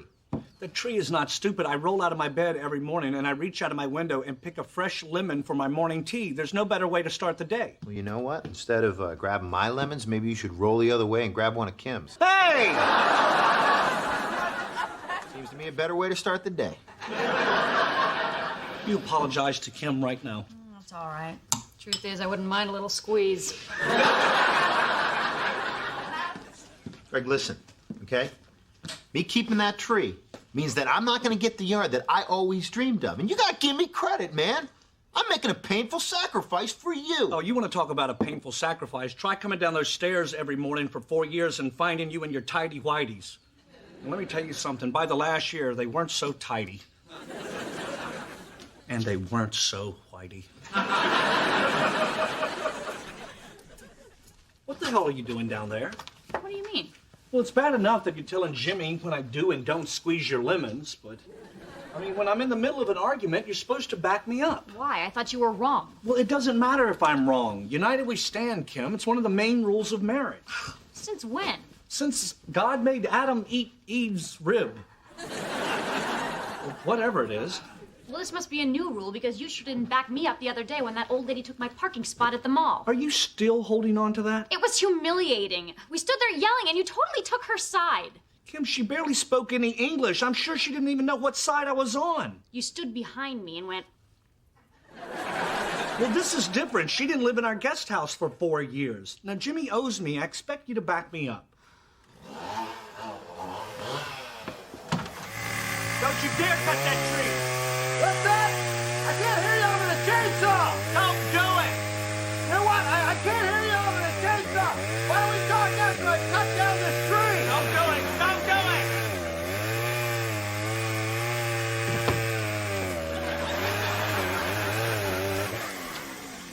it! Aha!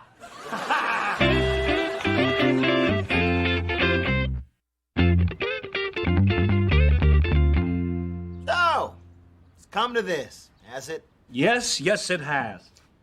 That tree has thorns, you know. Yes, it has. I'm gonna need some Band-Aids, please. What's going on? Whoa, Greg, nice climbing. I thought you were afraid of heights. Yeah, thanks for reminding me of my fears, Christine. What's next? You gonna send the clown from Poltergeist up here? Greg's up there because he's trying to stop me from cutting down the tree. I can't believe this. You guys are really gonna fight over a horseshoe pit? No, it's not about a horseshoe pit, Christine. It's about my dignity, okay? He still expects me to do whatever he tells me to do. I have my own house now, and I should have my own rules. You owe me. Jimmy, just put the chainsaw down, all right? We talked about this. It doesn't sound like she's on your side, Jimmy. Hard to be successful when you don't have the support of your own wife. Ow! Thanks for the Band-Aids, honey. Christine, can you toss those up to me? Why don't you just come down and get them? You and I have to go to the office anyway. Hey, have a nice day at work, sucker. You have to work too. Ha ha ha! Have a nice day at work, sucker fool. You know what? I think I'm gonna call in sick. Then I'm gonna call in sick too. Christine, when you get to the office, forward all the calls to my cell phone. Today, I will be working out of the tree.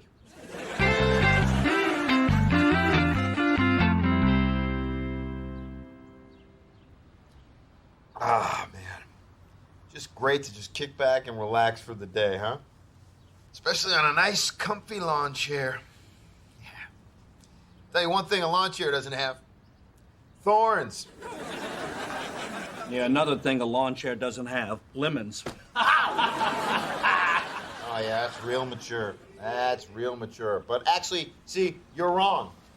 It does have lemons. Ow! Ow! You know what else it's got? It's got pine cones, too. Ow! Ow! Ow! I didn't throw anything. Ow, I got lemon juice in my thorn hole.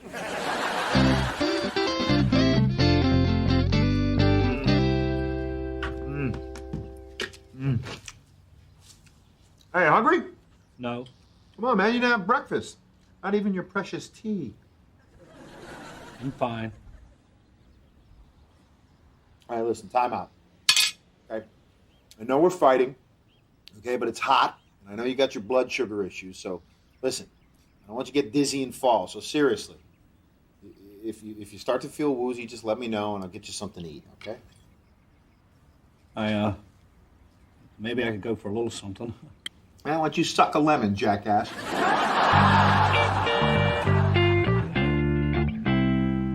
Yeah, we got the first contract, but we can't sign off until Part C has provisions for...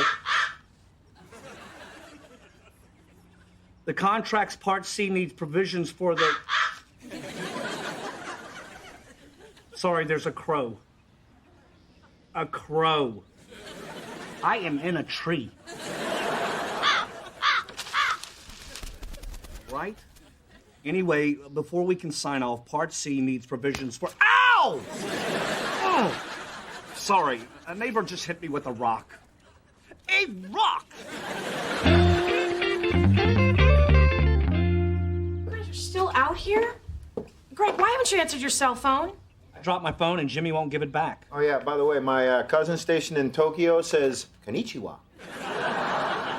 Look, Savitsky's looking for you. You got that meeting with Mel Gibson at 2 o'clock. Oh, man, I can't reschedule that. He always calls up and curses at you. And when Mel says go to hell, you think you just might. Well, I'll tell you what. Why don't you run off to your meeting, and I'm going to go find my chainsaw. And you tell Mel that if he's interested in making another Bible movie, I'm going to have some good wood for a cross.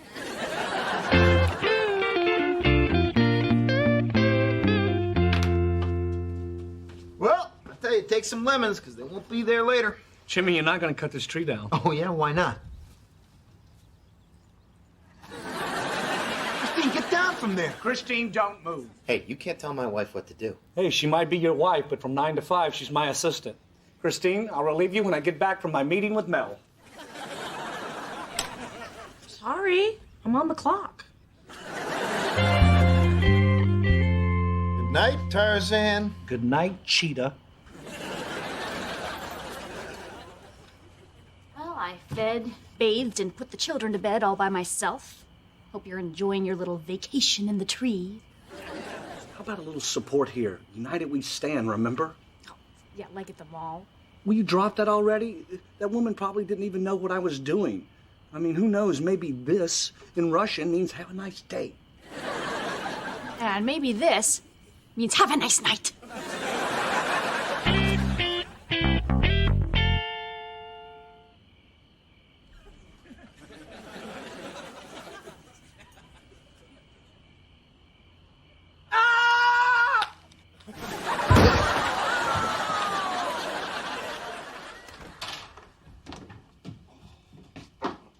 God, you fell out of the tree, didn't you? Relax, I'm fine. Yeah, luckily you fell on top of me. Yeah, 4 years of patting your body with free Doritos and Ho-Hos finally paid off. I knew this was gonna happen. Oh, yeah, please. Like you knew I was gonna be startled by a wild animal. What happened? That crow come back and scare you? It was a spider. It crawled into my ear. It might have laid eggs. We don't know yet. Now, you could have killed yourself. Right, man, come on. Dude, this is getting crazy. Okay, you could have broken your neck. I don't want to see you get hurt. So, I'm gonna go get you some ice for your leg, and then seriously, dude, we just sit down and talk about this. Thanks. I think that might be a good idea. No, you are so lucky you weren't seriously hurt. No, it kind of puts it all in perspective. It's crazy. I'm out there risking life and limb to save the life of some limbs. You were working on that before the fall, weren't you? I had a little time on my hands today. Well, I'm glad that you and Jimmy are going to work things out. No, it's ridiculous. Why are we fighting all the time? We're friends. Hey, Jimmy, could you bring me some water too, please? Jimmy? Son of a bitch!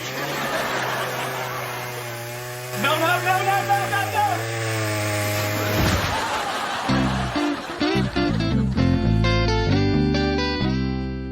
I can't believe you're not dead. You are acting like an idiot. I'm doing what I have to do. Any man would do the same thing that was standing in my shoes. Where are my shoes? I think they got stuck when we pulled you out of the earth. So, Greg, this is nuts. Okay, clearly this means a lot more to you than it means to me. I'm done. Okay, I'm not going to cut down the tree. Seriously? Seriously. Well, thank you. That means a lot to me. You know, I'm not going to get my horseshoe pit, but at least now we're even. Excuse me? We're even. Jimmy, you've been living in my guest house for 4 years. We're not even after one tree. Greg, drop it already. United we stand, Kim. United we stand. Okay, so, wait a second, Greg. When does it end? What do I need to do to get even?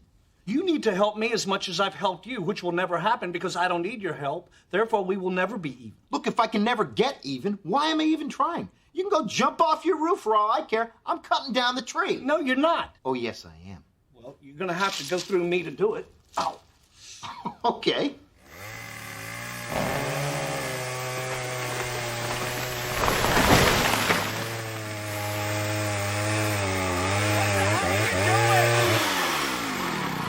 Putting an end to this. I am sick of listening to the two of you arguing, and I'm not going to raise our kids by myself while you sit in a tree like that crazy hippie chick on Dateline.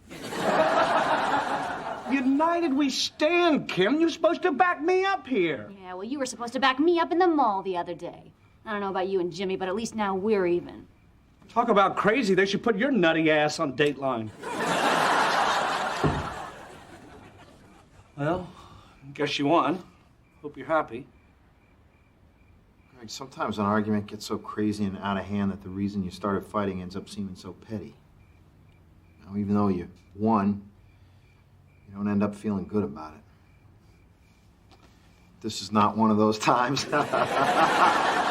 Boys, grab your rosin. We're pitching some shoes.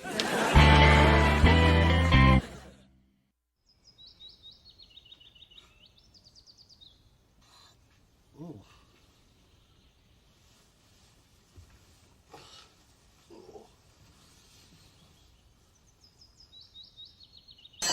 Ringer!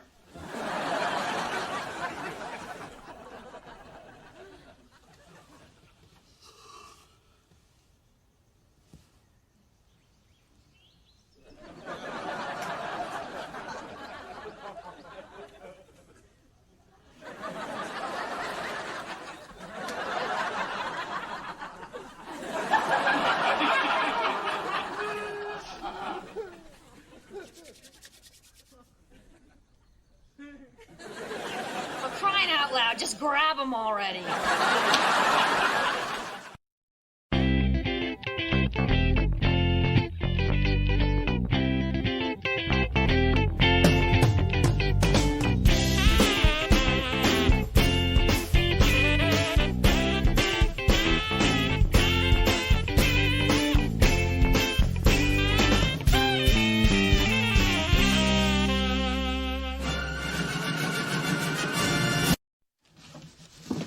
Well, the paint in the kitchen's almost ready for a second coat. This stinks. When Justin's family redid their kitchen, they hired workers to do it for them. Yeah, your dad was one of those workers. Where do you think we got the paint? Besides, Dominic, now every time you go get cereal, you will proudly open a door that you and Logan made with your father, and it will be attached to a cabinet made by my father. That looks like you made the doors too small. It's not the doors, it's the cabinet. Now we're gonna have to start all over. Well, here's something you'll never see on this old house. Yeah, that's because they weren't stuck with this old man. Jimmy, this isn't even level. I mean, did you use a tape measure at all? Tape measure? I don't need a tape measure. Did Noah use a tape measure when he built the ark? I mean, I got my own tape measure right here. I got 2 of these on the left and 2 of these on the right. Oh, my God, my arms are different sizes. Hey, guys. How's it going in here? Great. I didn't know you were going to be in town, Big Jimmy. I just came in to help out. My dad's flying out tonight. Get this, he's coming out to compete in fencing in the California Senior Olympics. There's actually a Senior Olympics? Yeah, you have to be 50 or over to enter, but other than that, it's just like the real Olympics. Except you're allowed to use steroids if your kidney function depends on it. I think you got another problem here, Jimmy. My feet are different sizes, too. I think I'm going to have to order more tile for the floor. All right, now you ready? Let's do it. Uh-huh. Ow! Ow! Ow! Time out. That hurts. I mean, you'd think there'd be some kind of guard you could wear. Oh, there is, yeah. But I only had one. Ow! Hey, guys, how's it going out here? Oh, great, great. Says the man with the chest protector. Hey, I think I'm going to hit the bathroom. I don't have to go right now, but it takes a while to get all this protective gear off. Yeah, I had 4 cups of coffee on the plane, and I don't want to end up frantically messing with this crotch buckle.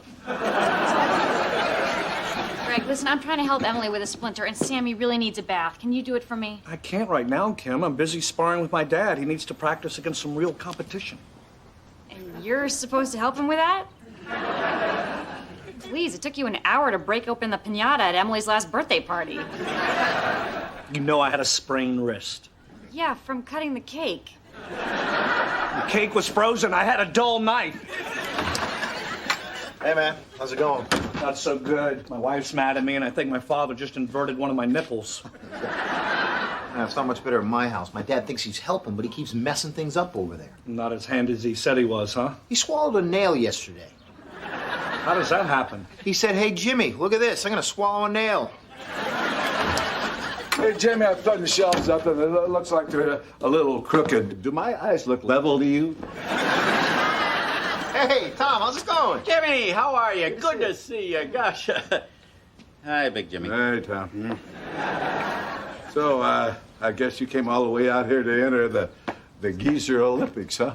Yeah, I had to use Greg's address out here, so it looked like I was from California. They don't have fencing competition back there in Virginia. See, all the guys over 50 still hold a sword up or are busy doing a reenactment of the Civil War. Oh, that sounds like fun.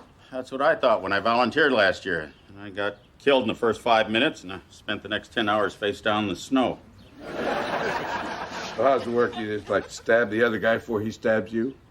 Yeah, that's kind of the simple version of it. Yeah.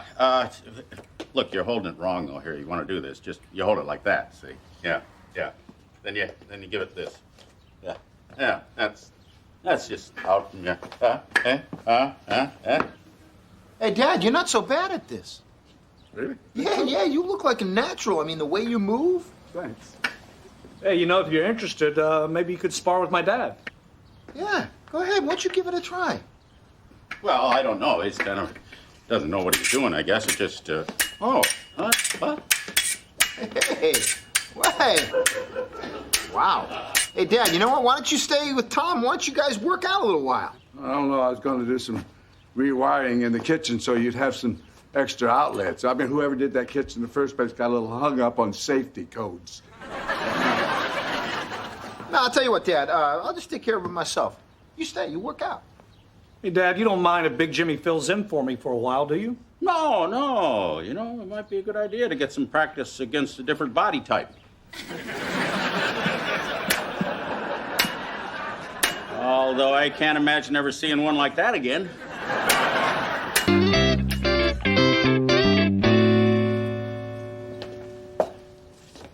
What are you doing? Now that Big Jimmy is fencing with your dad, I thought you'd be free to help me out. I am helping you out, Kim. I'm tracking the stock market so I can more effectively manage our retirement portfolio. It's our financial future, Kim. We'll have time to be distracted by simple household chores. Well, keep up the good work. Just make sure there's plenty in there for when I take half.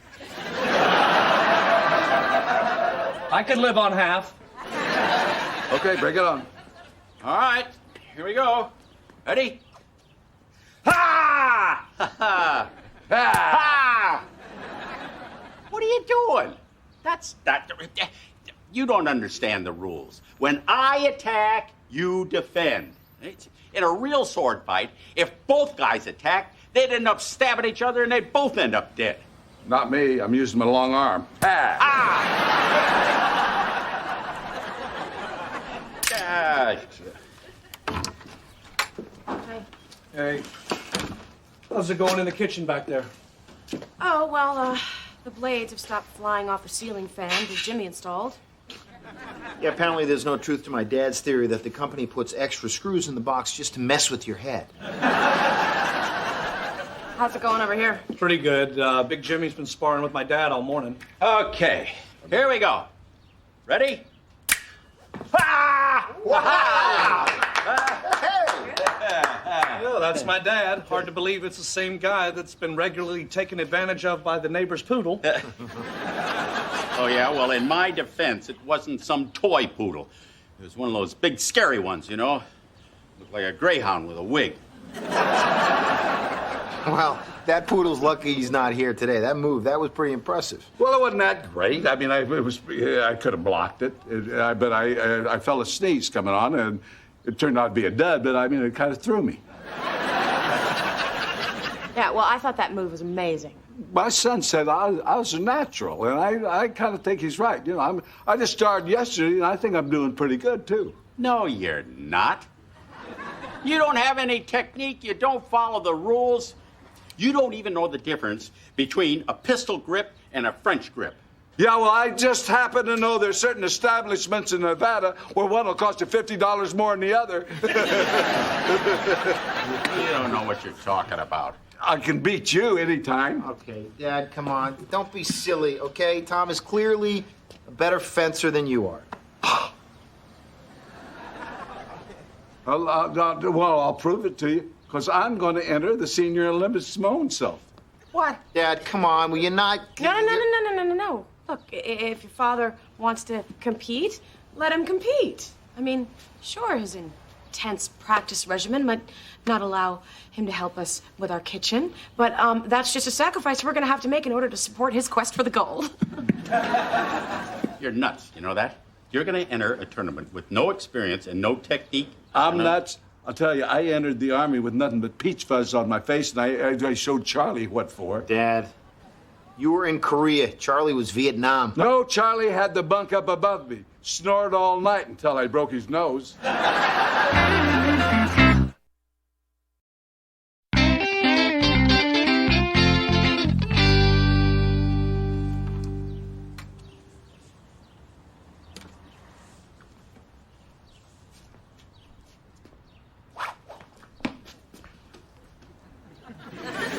What are you doing? Just hanging out. No, you're not. No, you're not. No, you don't know what you're doing, so you came over here to steal my technique. Don't flatter yourself. Yeah?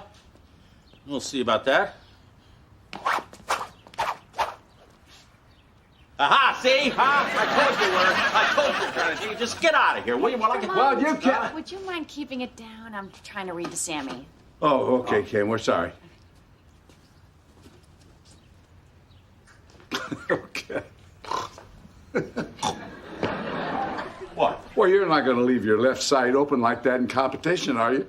They'll kill you. I mean, give me that. Let me show you what they're doing wrong. Will you get out of here? I'm trying to practice. No, serious. I'm serious, Tom. I mean, I know I'm new at fencing, but I see you doing something there. I think I can help. Let's see. Got your sword! Got your sword! What kind of a lousy fence to let someone have their sword? Ah! Stop it! I'm telling you. Ah! Cut it out. I mean it. Jimmy, you've got to come get your dad out of our yard. Why, what's wrong? He and Tom are arguing and bickering like little kids. I would put them both over my knee and spank them if I didn't think Greg's dad would cry and your dad would like it.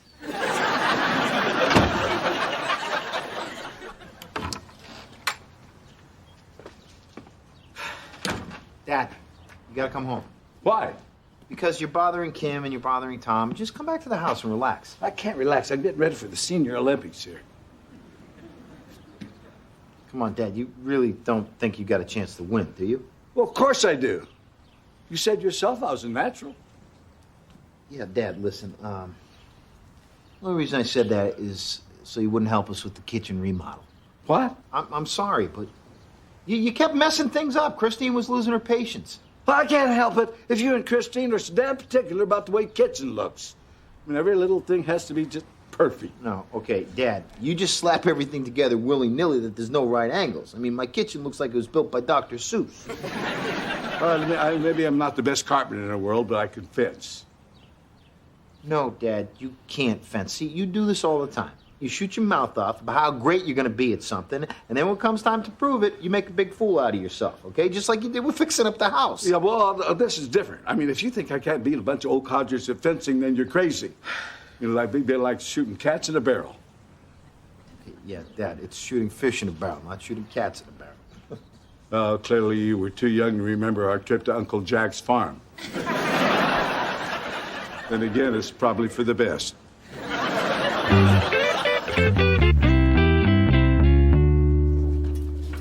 This is really cool. It's nice to know there's a place for people to compete in athletics when they get older. When you think of it, it's a beautiful thing. Yeah, that's what I thought until I saw the wrinkly old swim team warming up. Looked like the pool in Cocoon after it lost its powers. Ladies and gentlemen, welcome to the California Senior Olympics. The fencing competition will begin in 2 minutes. Hear that, Tom? Huh? 2 minutes. You better get your shoes tied there. Shoes? Head in the game, Tom. Head in the game.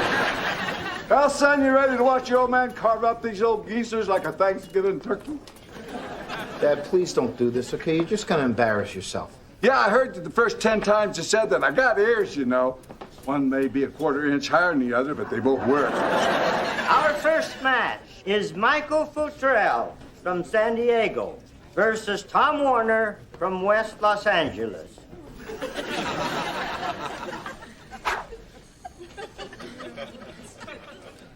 Ready? Some unfortunate news in the match of Hughes versus Swirling. Mr. Swirling has to withdraw because his gout has not responded to medication. Winner, Hughes!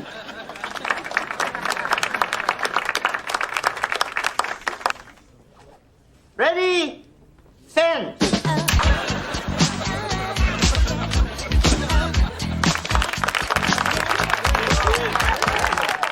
In the match of Hughes versus Propek, Mr. Propek has had to withdraw because he's fallen and he can't get up. Winner, Hughes!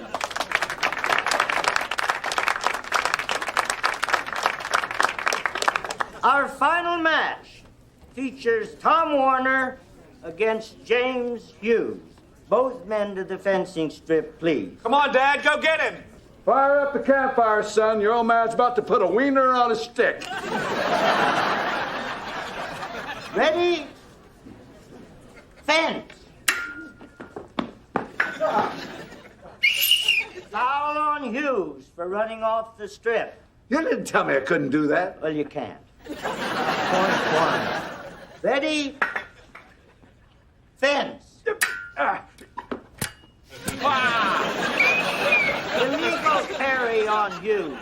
Point Warner. Are you going to call these ticky-tack rules all day long? Come on, come on, come on. Give me my sword back. Let's go. Foul on Hughes. Unsportsmanlike conduct. What? That's 3 fouls. Hughes is disqualified. Warner wins the match. Aha! See? I told you. Rules, Big Jimmy. Haha. It's a disciplined sport. This isn't like some knife fight in an alley.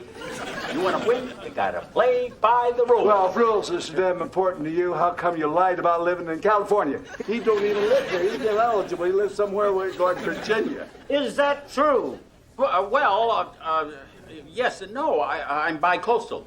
I have a house in Virginia, but I also have a Blockbuster card from just down the street. I'm sorry. You're disqualified. Rules, Tom. You gotta play by the rules. Oh, yeah? Screw the rules. Oh, yeah? Get it on here. Come on, come and get it.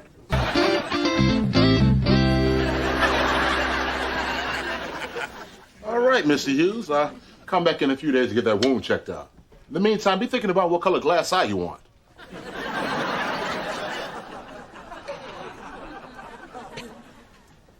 What are you thinking? Thinking I was right. I'm thinking you're an idiot. I'm thinking because you had to shoot your big mouth off, you almost got yourself killed. No, I mean, what do you think about the glass eye? You know, I was thinking brown. I already got a blue one. Different colors, kind of like a husky or David Bowie. Yeah, you know something? I have to know why. Why do you always have to pretend you're great at something you're not? Maybe, just maybe, one day I'd like to do something to make you proud of me. What are you talking about? You don't think your father's good at anything. Unlike Greg, who can't stop bragging about his father's fencing, or your kids who think you're the greatest thing in the world. I mean, just for once in my life, I'd like to do something to make you proud of me. And I don't know how much time I have left.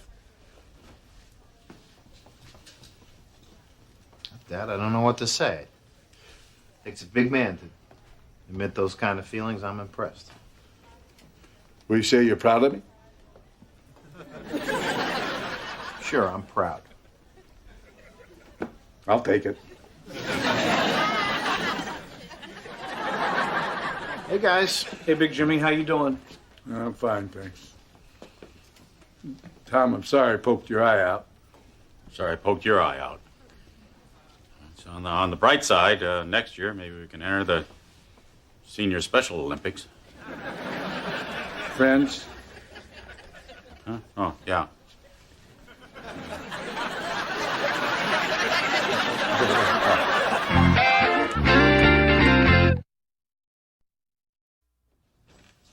Hey, Dad, where you going? I'm going back down to the Senior Olympics. Today they're doing Greco-Roman wrestling. I think I got a chance to medal. Some unfortunate news. In the wrestling match of Hughes versus Mariano, Mr. Mariano has to withdraw due to a misjudgment with his stool softener prescription. Winner, Hughes. Some unfortunate news. In the match of Hughes versus Kleckner, Mr. Kleckner has to withdraw because his Levitra worked. Winner, Hughes. Some unfortunate news. In the match of Hughes versus Robertson, Mr. Robertson has to withdraw because, well, let's just have a moment of silence for Mr. Robertson. Winner, Hughes!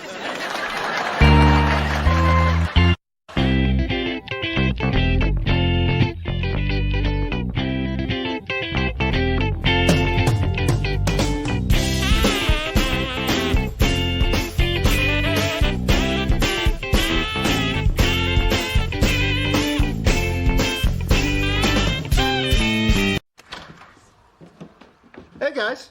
Jimmy? What are you doing here? You know you moved next door, right? That wasn't a dream, was it? Tell me that wasn't a dream. My satellite doesn't have the NASCAR package. I never ordered the NASCAR package. Yeah, I did when I lived here. You know, Greg, you're a great accountant at work, but at home you miss a lot. Oh, good, they're on a caution. I can finally go to the bathroom. Hey, you know, it's funny. They got the yellow out in about a minute. We get it, Jimmy. Very clever. I swear, ever since he's moved next door, he's over here more than when he lived in the guest house. If I could operate a backhoe, I'd build a moat. This. If he's gonna finish off our milk, he could have at least done it before we went to the store. It's annoying. Excuse me? I'm just saying, when they lived here, I didn't mind seeing them every day, but they've got their own house now. How about giving us a little breathing room? And it's not just Jimmy, it's Christine, too. Now, every time I turn around, she is over here. I swear, there are conjoined twins that spend less time with their sisters. Look at you making jokes about Jimmy and Christine. This is great. Finally, something we can do together. Shh. Hey, Dominic, what are you doing over here? My mom told me to bring over the rest of our dirty clothes. Here you go, Mom!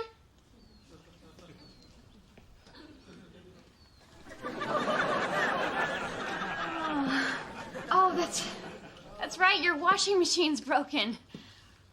Which is fine, because we've got one which you're always welcome to use. Forget it, Kim, all right? I heard everything you said about us being over here too much. Well, I'm sorry you had to hear that. But you know where you can't hear us talking about you being at our house too much? At your house. See what I did there? Hey, you guys didn't pick up any more Cheetos, did you? Oh. All natural cheese puffs? Put down the bag, Jimmy. You're not eating those. You got that right. What is this, some kind of a joke or something? Christine, what are you doing? Oh, God forbid I use your washing machine anymore. Apparently, we spend too much time here, and Kim wants a little breathing room. Look, I'm sorry I said that. You know what? It's fine. I'm leaving. Oh, and you know what? By the way, we won't be joining you for your little dinner party tonight. I'd hate to take up any more of your precious breathing room. But the woman from my yoga class and her husband are coming over tonight. I wanted you to meet them. Yeah, well, you know what? That's okay. All right? We'll make friends on our own. You're right. We've depended on you guys for far too much already. Christine, would you just let me clarify? Clarify what? You don't want me around anymore. I don't think you could have made that any more clear. Jimmy, would you talk to her? No, Kim, she's right. It's very obvious that you don't want me around here either. I don't think you could have made that any more clear. This is so depressing. Kim has friends over tonight, and I'm out to dinner alone. Hey, you're not alone. You're with us. It's not like you're out to dinner on a Saturday night by yourself. No, that would be depressing. We need friends, Jimmy. You know, we need to start meeting new people. Christine, that's stupid, okay? I got plenty of friends, okay? We don't need to meet anybody new. What friends do we have? My friends from work. Yeah, but those are your friends, you know? We need to meet someone together. There's got to be other people out there who need friends, right? I mean, someone we can both go to dinner with? I mean, besides, all your friends are single, right? You need to find someone that has a wife or at least a girlfriend. I mean, how did this happen, Jimmy? We used to have all kinds of friends that were couples back in high school. Not touching me. Not touching you. Have a seat. Nothing like taking the family out to dinner, huh? Oh, tell me about it.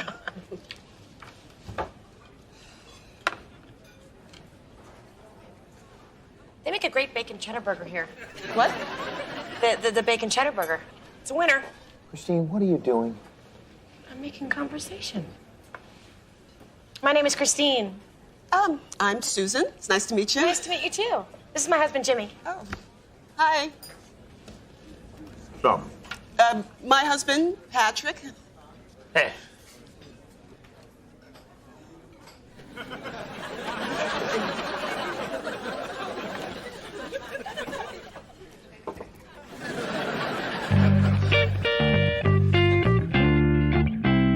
Oh, thanks again. I am so glad we met. I thought everyone in LA was going to be shallow and phony. Well, trust me, we're completely phony. We're just really good at it.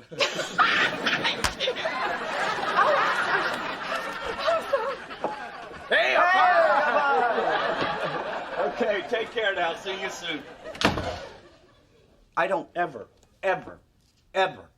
want to hang out with those people again, ever.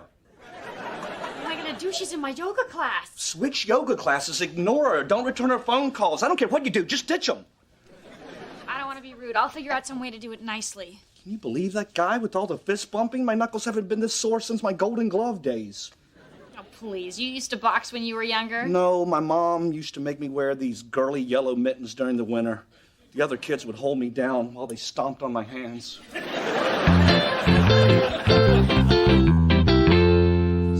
So, you guys live around here? Well, sort of. We're over by the kids. Doug, I'm sorry. It's a little hard to talk when the kids are over here. Oh, no, I understand. You know what? We should get together sometime without the kids. Excuse me? Yeah, have dinner, maybe a game night. Sure, that sounds nice. Great. Well, why don't you write down your phone number and then we'll figure it out. Hey, I was coloring that. You'll get it back in a second. Play with the salt. There you go. Great, thanks. This isn't a fake number, is it? No. Did you see her face when I said that? I think she gave me a fake number. Well, if she's smart, she did. Christine, what are you doing? I'm checking to see if it's a fake number. Yeah, well, what are you going to do if it's not a fake number? Well, when the machine picks up, I'll hang up.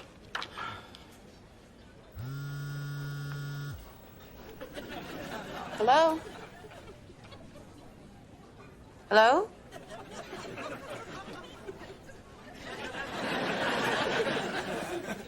Hi, it's me. Did you pass the ketchup? You have ketchup. Oh, look at that. It was in my blind spot. Have you decided what you'd like? Yes, we'd like a different table, please. Could be a 20 to 30 minute wait. Right. We don't mind waiting.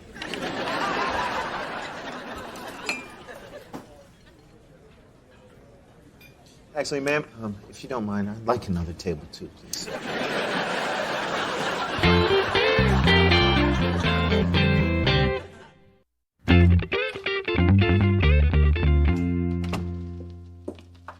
Hey there, stranger. Hey! Hi!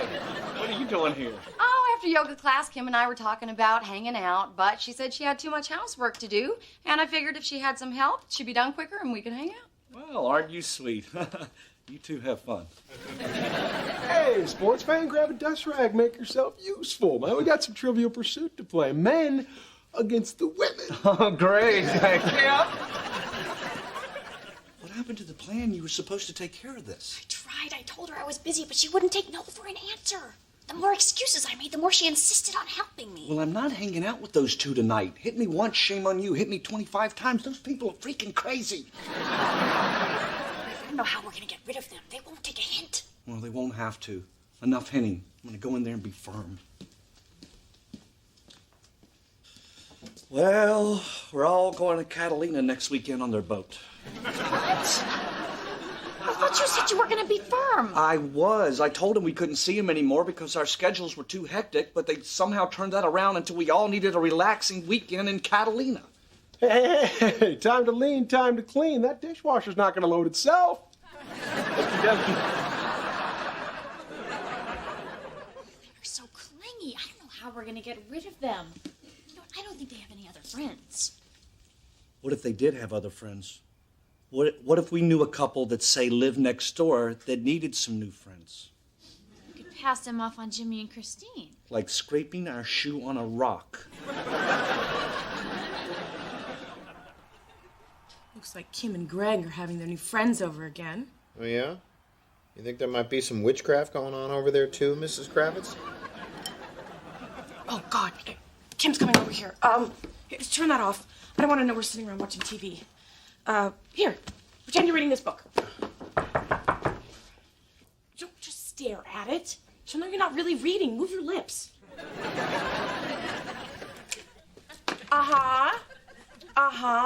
Just talking to some new friends of ours. Be right back. What? Oh, are you kidding? We would love to go to dinner Friday night. Hey, Jimmy.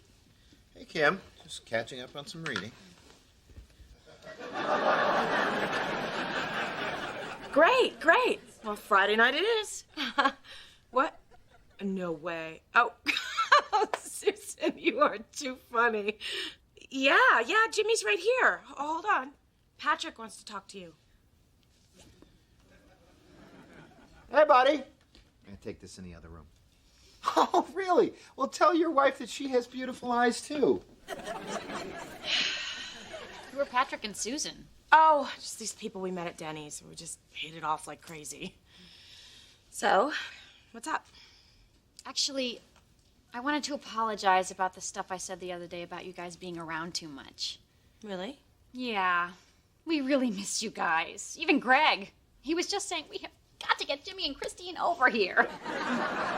Oh, that's really sweet. Well, maybe tomorrow night. Tonight. Yeah. It has to be tonight. Let's not lose another day. But I thought you guys had company. Oh, it's just Pam and Scott, who, by the way, you guys are gonna love. Well, isn't your wife a sweetie? You know what? You tell her that I think that she, too, carries herself with a certain grace and beauty. Now, listen, buddy, I was wondering if,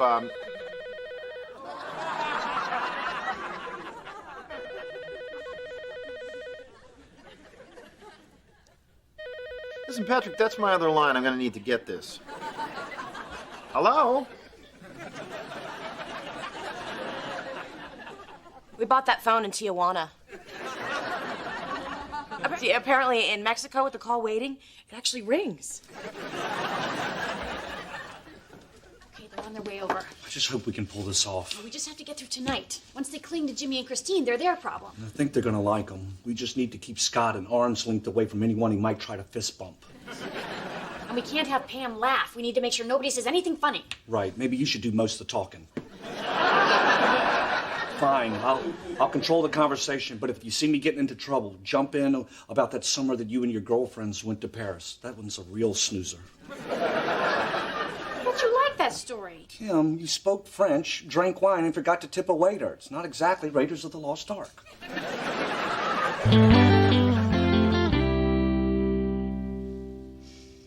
So how did you and Jimmy meet?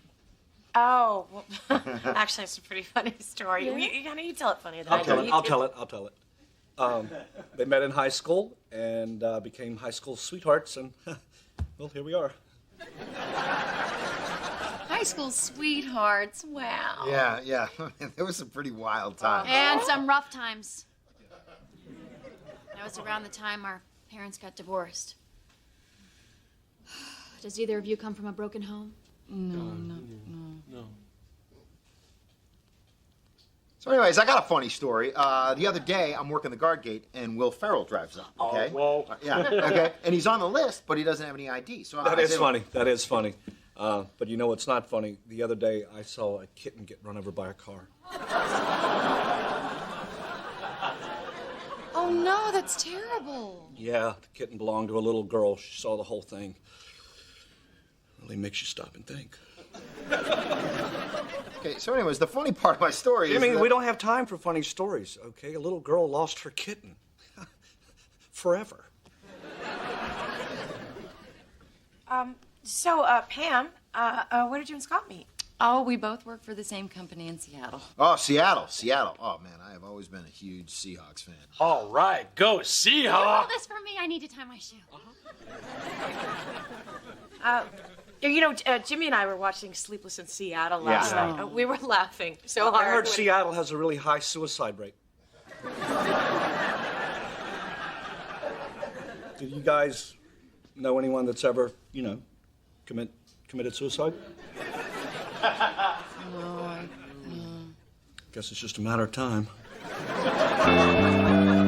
And at night, my girlfriends and I would sit at this little cafe along the Champs-Élysées where they had the best aged camembert. We would spend the whole night eating cheese, drinking wine, and conversing with the Parisians in their native tongue. Well, we should probably get going. Yeah. We should do this again next weekend. Oh, wait, I forgot we're going with Pam and Scott on their boat to Catalina.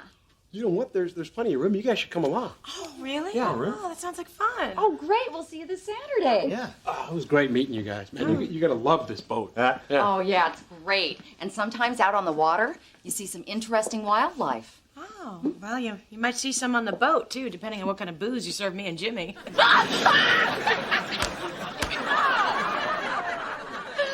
hell is wrong with you? What do you mean? That hurts. Really? Ow! Oh my gosh! I had no idea. Well, thank you so much for telling me. I'm so embarrassed. I promise I won't ever do that again. Good. Didn't want to have to throw you off the boat. Oh, and the boat? Satellite dish. So, college football. What is that? Yeah, a little fist bump. You're kidding, right?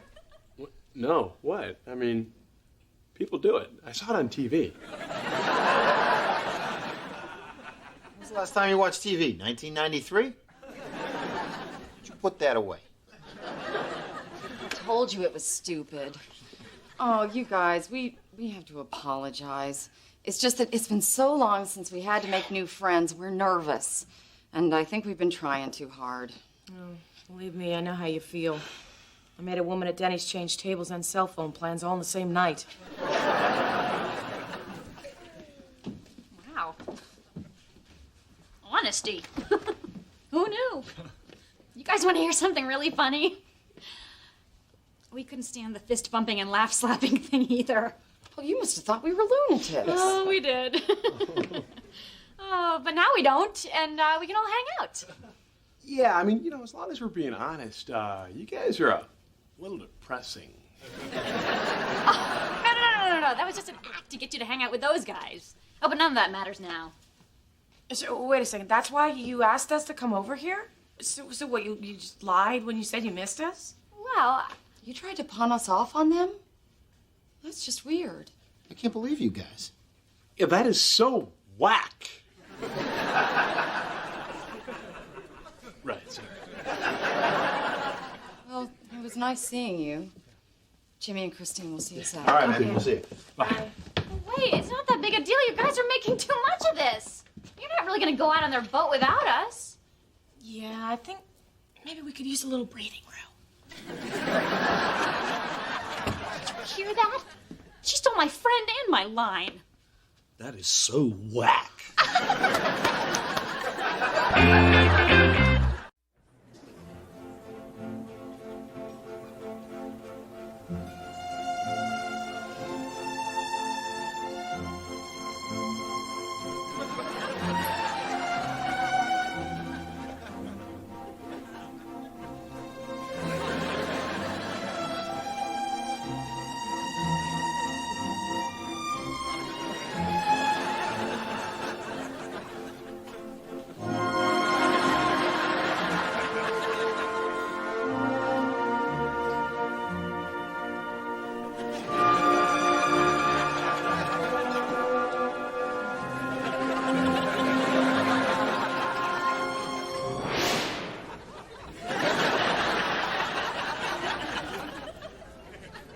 Sir, you fell asleep in your pancakes again.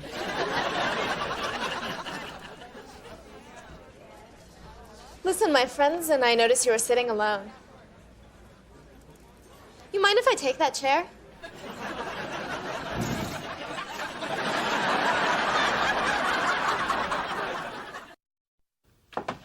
What's up? There's something crazy going on with this wall. Oh, wow. Pipe must have burst in the wall. Have you shown this to Greg? Oh, no way. Ever since he lost his job, he thinks that every little bad thing that happens to him is a sign from God that his world is coming to an end. I'm starting to really worry about him. Yeah, I don't like sad Greg. I like goofy Greg. I love scared by a loud noise Greg. And stung by a bee Greg should have his own show. But sad Greg scares me. Well, anyway, I can't let him see this. He's got another job interview this morning, and I need him staying as positive as possible. This is really cool. This is like a big, huge water bubble. It's just like formed in between these studs. Here, check it out. Kim. Gosh, it feels like you could poke your hand right through it.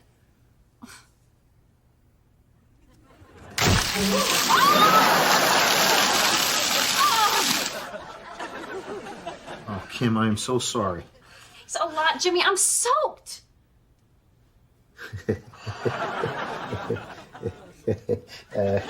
Yeah, Kim, you got a wet t-shirt there and no bra. Grow up. Holy smokes!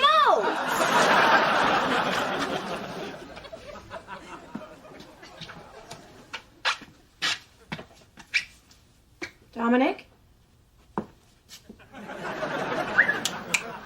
Dominic! What happened to her shirt? Your Aunt Kim had a leak. Those things leak? No. Jimmy, you want to handle this? Yeah, I got it, man. Maybe you should go shut off the water to the house, okay?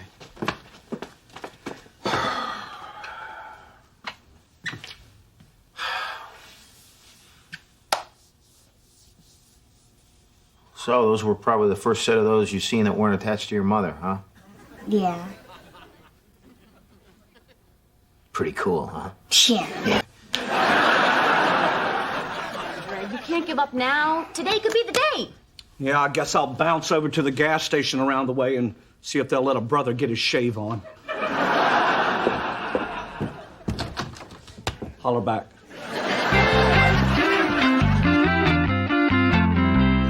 Sorry about all this. I know it really sucks. Oh, that's okay. That's why we have insurance.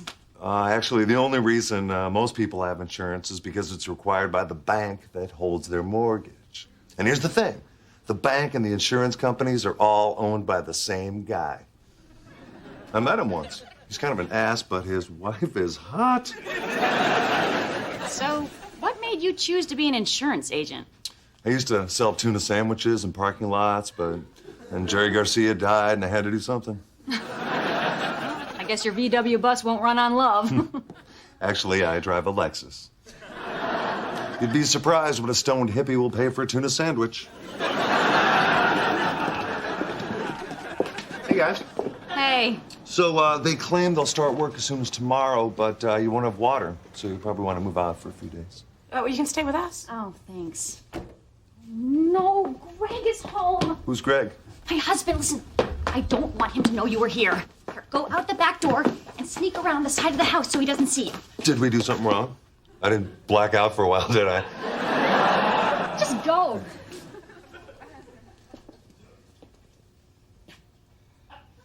No, it's weird, but something about that insurance agent reminds me of tuna.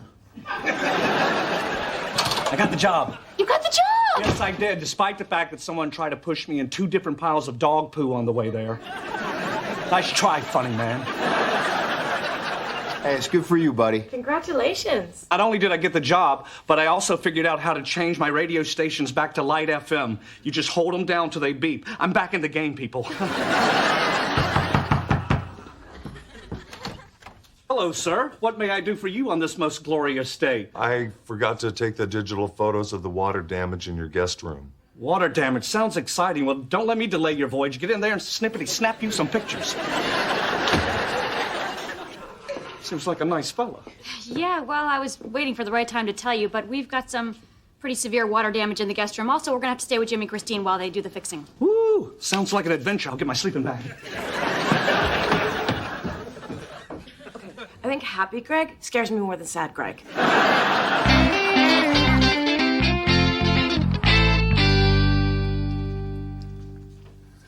Hey, Kim. How'd you sleep? Oh, okay. That sofa bed isn't the most comfortable one I've ever slept on. You can stay in my room.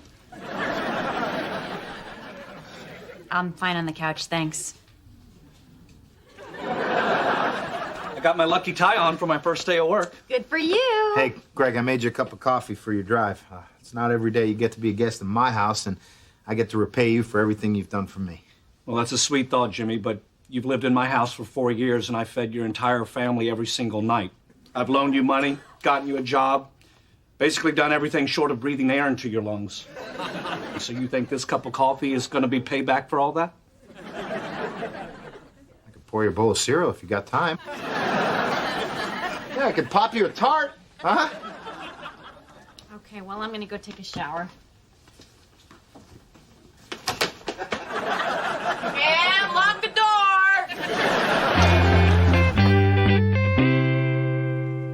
mold? Toxic mold. When we opened up the walls, it was all like green and fuzzy. It was pretty cool. Julio almost puked. So what am I supposed to do? You'll have to hire a company to rip it out. With the amount of mold you have, it could take up to a year. Up to a year? That's a long time to sleep on a couch. Dominic! I'm just saying.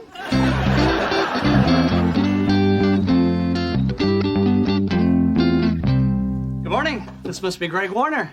Adam Berkowitz. Ah, nice to meet you, sir. I'm looking forward to working for you. I'm sorry I couldn't be at your interview, but I had to. You look familiar to me. Yeah, I was about to say the same thing. Huh. Well, I wonder what it is.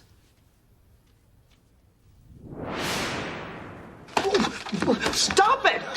Hey, get off me! Get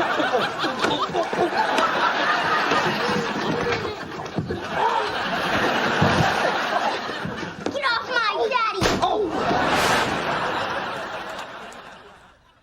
You know what? I don't think we know each other. No? No, I probably look familiar because I was on America's Funniest Home Videos once. I got kicked in the crotch. I lost to Cat in Dress. Well, I guess that's it. Well, all right. I'll let you get settled in. Welcome aboard, Greg. Thank you, sir.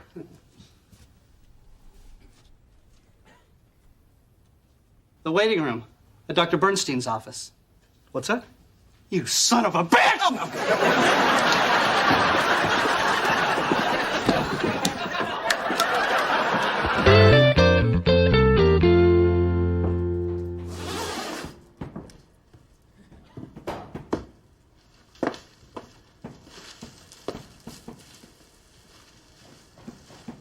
What in the hell's going on? Your house has toxic mold. Of course it does. Toxic mold, really. Plus, you get me fired. OJ's out there putting for par, and you're coming after me. Sir, you don't want to stay in here too long. If you breathe enough of this stuff in, it can get you really, really sick. Can it kill me? I don't know. It might if you breathe enough of it in. No. Oh, let go of me, spaceman! I want it to be over!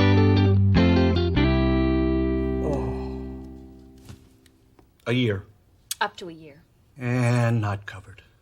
No, mold isn't covered. Apparently that's where they get you. Our insurance agent referred to it as the brown acid of insurance claims. Well, this is perfect.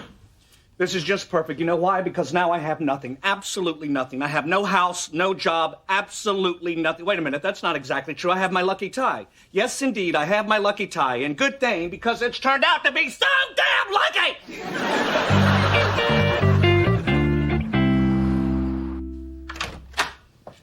Hey. Hey, how was work? Oh, we didn't go to work. Denny's gives 10% off for the boys in blue. How's Greg doing today? I don't know. He left really early this morning, determined to find a job. I kept telling him that you offered to let us stay here as long as we want, but he refused to even talk about it.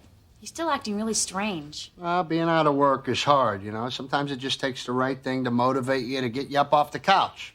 For me, it was the guys coming to repossess the couch.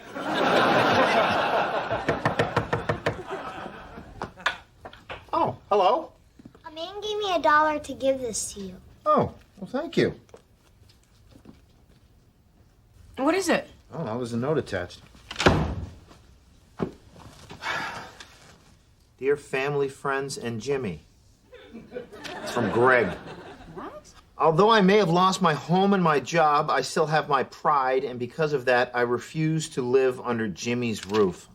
Give me that.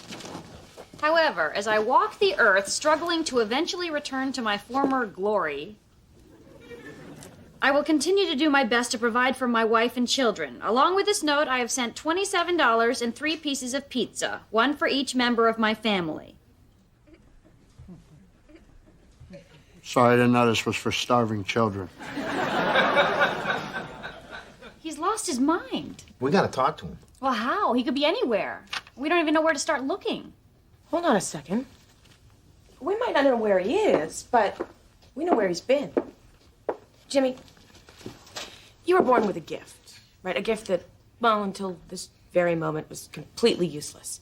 But right now, we need you. And we need that gift. Jimmy, where is this pizza from?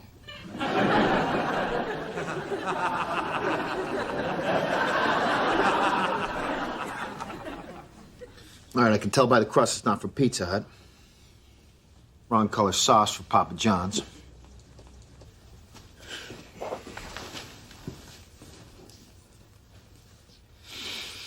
Can you really? Shh! Let him work. It's not Domino's. It's not Mario's. It's not Pizza Man.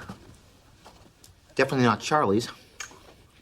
Damn it, you know, I've had this pizza before, but I just can't place it. Chuck E. Cheese. What? This pizza's from Chuck E. Cheese.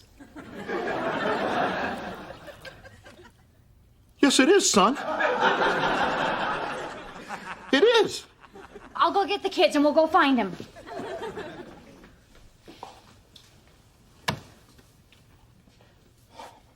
Jimmy, honey, get a hold of yourself. We'll find Greg. Everything's gonna be fine. No, it's not that. It's just that. Today we found out that Dominic is obsessed with breasts. Now we find out that Logan has got the gift. It's a good day to be a dad. Yeah, I'm at the one in Burbank, so you check the one in Culver City, okay? Thank you. Hi, I was wondering if you could help me. My brother-in-law may have been in here today. Have you seen this guy? That's Greg. Yeah. Yeah, it is Greg. What? How do you know his name? Was he in here today? He works here. What?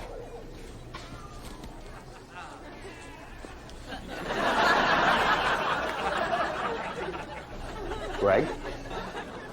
Skateboard in a Chuck E. Cheese suit. Yes, if you have a glue trap that size, you're more than welcome to use it. Thank you. Well, I learned two things this afternoon. Mice are fast, and homeless guys, they don't like picking up their cans a second time. Jimmy, you're tracking mud all over the carpet. Oh my God, I am sorry. Oh, you know what? We have a carpet cleaner in the shed if you want to use it before that dries. I'll go grab it. My feet must have got all muddy when I cut through that construction site to get away from downtown Dan the Can Man.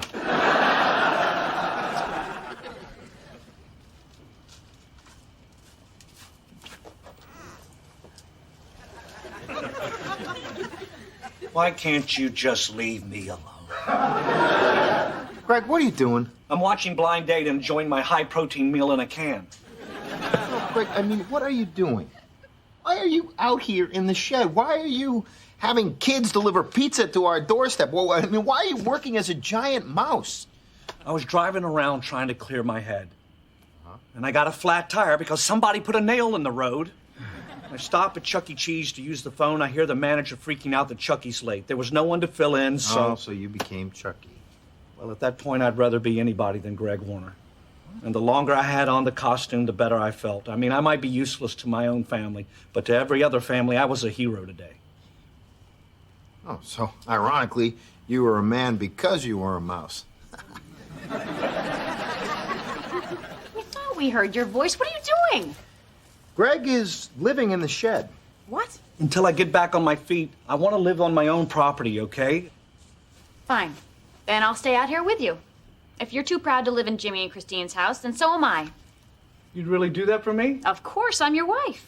You are the best. This is going to be great, although I'm going to have to drag some more mulch in here so we can I'm sleep. not living in a shed, you idiot! What the hell is wrong with you? Get your crazy ass in the house! No, I don't want their help, all right? I've gotten to where I am in life without being indebted to anyone. I want to keep it that way. Well, that's kind of selfish. Selfish? Instead of taking space in your house, I'm sleeping on bags of cow crap? Damp cow crap. Yeah, well, we feel guilty about it, okay? We finally got a chance to pay you back after all you've done for us for years and years, and now you won't let us. Yeah, so that indebted feeling you don't want, we're stuck with it forever? Yeah, that's the crap we sleep on. So what you're saying is, in order for you guys to feel better, I need to accept your help. Yes, Greg, that's what we're saying. Then I'll do it. All right, thank you. I mean, once again, I'll put your Needs ahead of mine. You know, go ahead, feed our kids, give us a space to live. Whatever makes you happy. It looks like I'm gonna have to take care of you guys forever. You're welcome.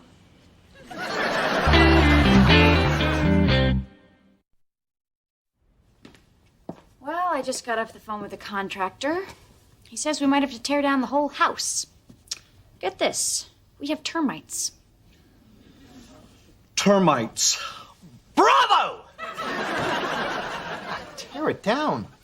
I love that house. Yeah. We had a lot of great times in that house. We sure did. We sure did.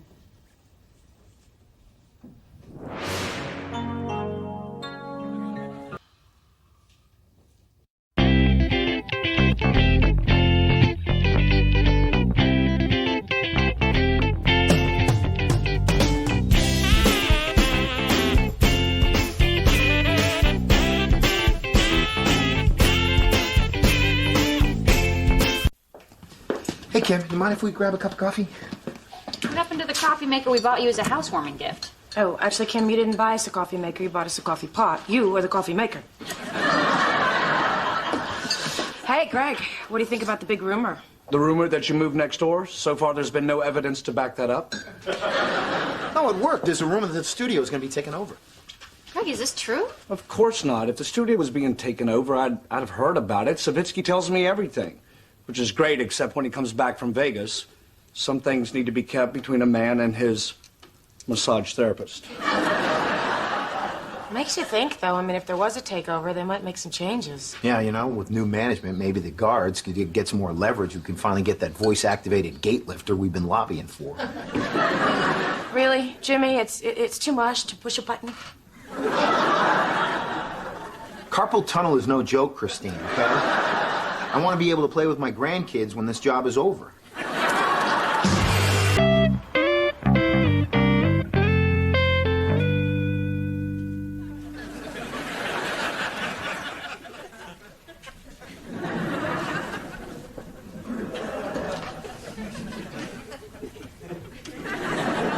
Warner!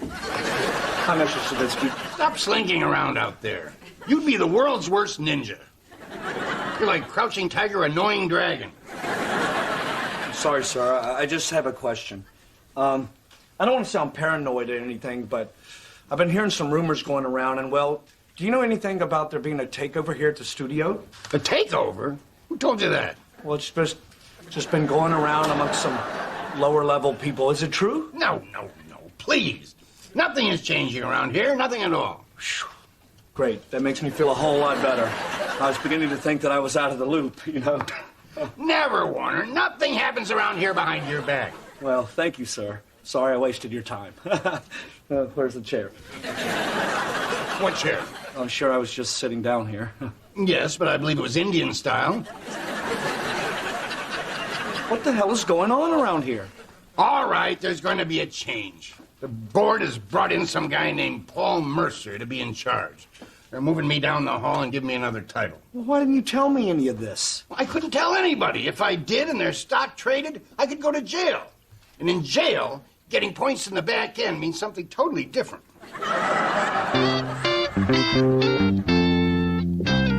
Stuart? Greg? I guess with a new boss coming in, we won't have to compete over who's going to be Savitsky's right-hand man.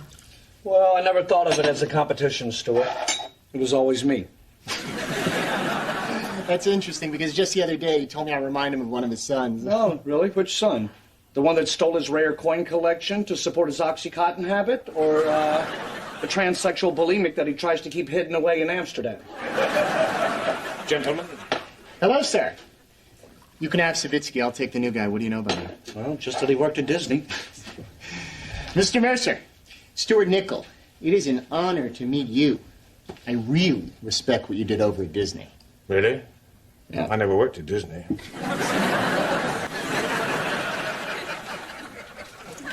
Mercer? Savitsky, I hope this little change in power isn't awkward for you. Please. I've been around long enough to know that these things happen. The important thing in this business is to roll with the changes. What the hell's wrong with this coffee? We switched to tea. son of a bitch. Cheerio. Obviously, when there is a new boss, there are going to be some changes. And this morning, Mike, he boosted the morale of some of our lower-level employees by giving them meaningless bumps in title. For example, our janitors are now Cleaning associates. That's very nice. Thank you. My idea. Somebody call security? Yes. Thank you. Please, stand by the door, officer. Sergeant. Sergeant Hughes, you made us sergeants, remember? You made us all sergeants. Paul, I don't think you need to have security guards at our meeting. This place is pretty safe. In fact, we haven't had a real incident since the time Anne Heche broke into Stage 18 and tried to drive the Starship Enterprise. I mean, that's true. I mean, the only time we call security is if we're locked out of our office or, you know, we need someone escorted off the lot because they were fired. Please tell me you're locked out of your office. Listen, this isn't easy for me. But since I have Mike here and he serves the same function as Greg and Stuart, well, somebody has to leave. Well, I know the metric system, sir. I mean, you know, just in case we're switching. Metric is a skill I have. Some might say I have it by the kilo. You can relax, Greg. Due to your exemplary record, I'm keeping you. Unfortunately, Stuart, I'm letting you go. George? Don't look at me. I'm sucking on Earl Grey down here. Unfortunately, that's not all. George, I'm letting you go, too. What? I'm sorry, I would have told you sooner, but you know what these studio lawyers are like. You can't just fire me. I've been working my ass off this studio for over 12 years. It's been my life. Because of this place, I've lost 3 wives, a full head of hair, and a liver. What do you want me to say, George? It's just business. Yeah, well, this is just business, too. Warner, you're coming with me. What's that? You're coming with me. What? Where? Anywhere we want. Ever since the rumor of this takeover started to leak out last week, I've been flooded with offers to run other studios. I groomed this kid, and I'm taking him with me. Oh, so take him. Mike and I flipped a coin between Greg and Stuart anyway. What? Officer? Sergeant. Sergeant. Get Stuart back here. Right away, sir. I'll check the break room. There's a good chance he's peeing in the coffee pot. Wait a second. You flipped a coin? I thought you kept me because of my excellent record. Yeah. Heads won. Tails, nothing. That's how you're going to make major decisions around here? Well, quite frankly, I didn't think it was that big of a decision.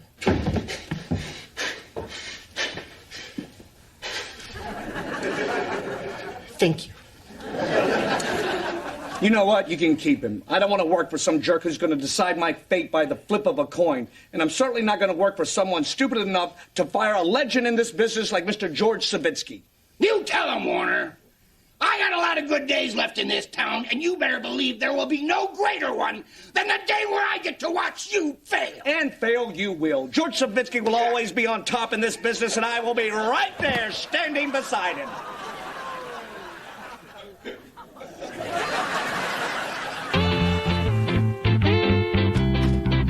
Mr. Savitsky? Come on in, Warner. Are you okay? I'm okay. They say it was just an anxiety attack. And you feel they've been thorough? Oh, are you kidding? I've been prodded and probed and fondled so much, I feel like I should go to confession. It makes me feel better. This morning I thought you were a goner. I'm fine. And thanks for your loyalty. It took a lot of guts to say what you said in that boardroom this morning. I was just following your lead, sir. So, what's next for us? You want to go over to Paramount? You want to start a bidding war with Fox? You want to get some investors, start our own studio? I'm quitting show business and devoting myself to charity work. Excuse me? Look, Warner, this anxiety attack was a real wake-up call. This business was slowly killing me. I need to make a change in my life while I still can. But, sir, I left my job for you. I thought we were going to be partners. Well, we still are. Come with me. We can work in a homeless shelter. You know, we've done well. It's time to start giving back. Give back, but I'm not done taking. Well, you do what you want, but I'm out. Good luck, Warner. Thank you, sir. Oh, and by the way, do me a favor. Don't tell anyone about my plans for leaving show business. Why, are you having second thoughts? No, I'm having a 2 o'clock sponge bath from a nurse who wants to be an actress.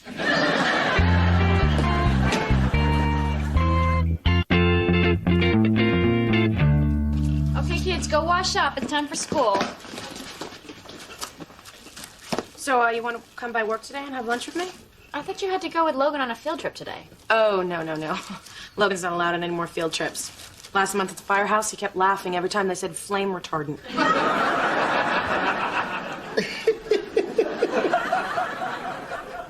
Good morning. You know you dress for work and you don't have a job, right? I had a professor in business school that said even when you're out of work, you have a job, and that job is to go out and find work. And you have to wear a suit for that? Wow, your imaginary boss for your imaginary job is a real imaginary hard ass. He also said, dress like a loser and you'll be a loser. One day I don't wear a suit. The next day I'll be wearing jeans. The next day I'll be in a pair of sweatpants sitting on the sofa watching Oprah eating Captain Crunch out of a box. Man, I remember those days. Me, Oprah, and Captain Crunch are the closest I've ever come to a threesome. Well, sounds like your professor gave some really good advice. So what are you going to do today? Call a headhunter? Yeah, I've already done it. There's nothing out there. You gonna go meet your contacts from some of the other studios? Nope, don't have any. You'd think somebody who'd worked in town for as long as you would have made some contacts. Yeah, you'd think that, wouldn't you?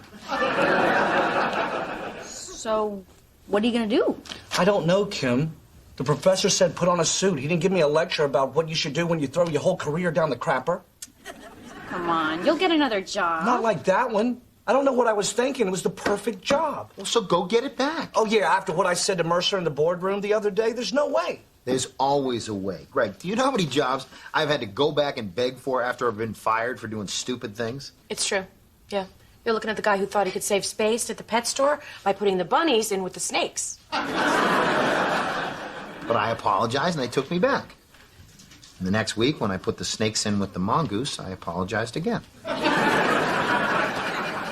Why shouldn't they take you back? Who's found more ways to save the studio money than you? Nobody. Right. And at the end of the day, it's a business. Greg, I'm telling you, if you go in there, you apologize for what you said, and you remind them about how talented you are, there's no way they don't take you back. You really think so? I know so. You just got to march in there, and you got to refuse to take no for an answer. I'm sorry, but you can't come on the lot. You're just going to have to take no for an answer. Well, you're the one that told me to come down here. No. Your friend Jimmy told you to come down here. I'm Sergeant Hughes.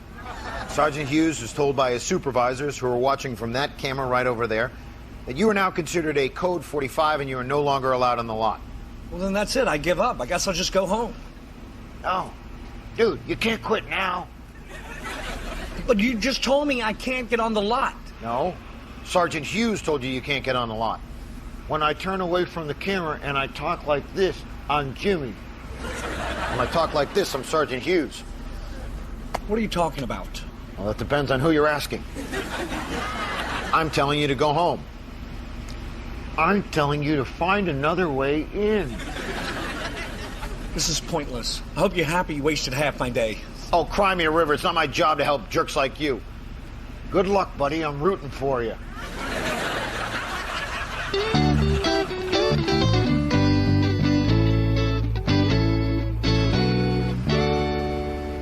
Hey, Kim, how you doing? Great. Christine's waiting for you. Hey, did Greg stop by? Yeah, he didn't talk to you? No. Oh. All right, well, listen. If you see him, you got to give him a message from me. You got to tell him there's loose dirt under the west wall if he wants to dig a tunnel. Oh, and tell him I said it like this.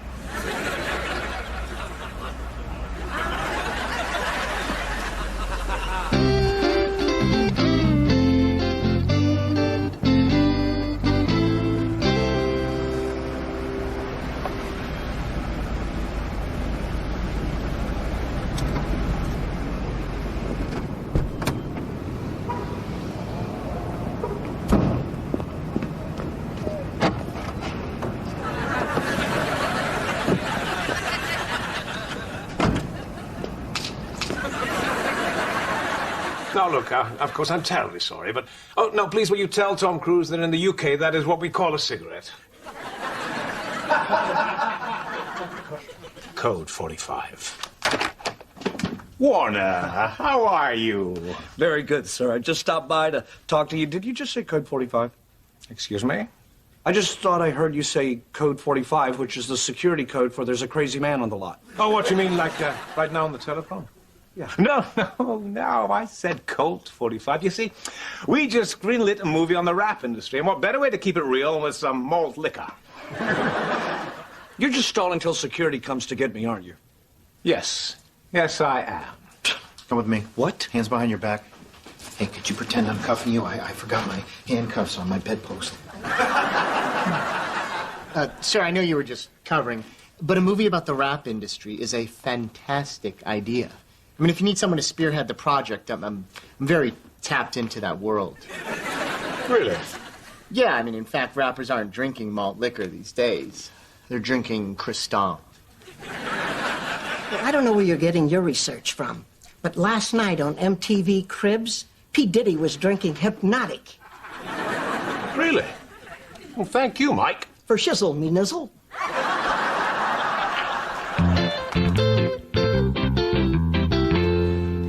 Good morning. Greg, your pants don't match your jacket.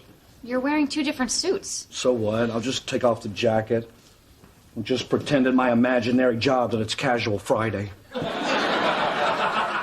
Listen, I hope you're not going to try to sneak on the lot today. I got your picture posted at every gate. Don't worry, I gave him a really nice candid shot from your wedding. I didn't want to cut the picture, so you might want to let your Uncle Rob know that he can't come on the lot either. This is serious. You need to perk up here. You have to get a job. Let's face it, we've grown accustomed to a certain lifestyle, and it's your function to maintain that lifestyle. It's not my only function. Kinda is. You don't cook, you don't clean, you can't fix anything. Well, I'd like to at least think there's one other function that I'm pretty good at. You know, upstairs. Get a job.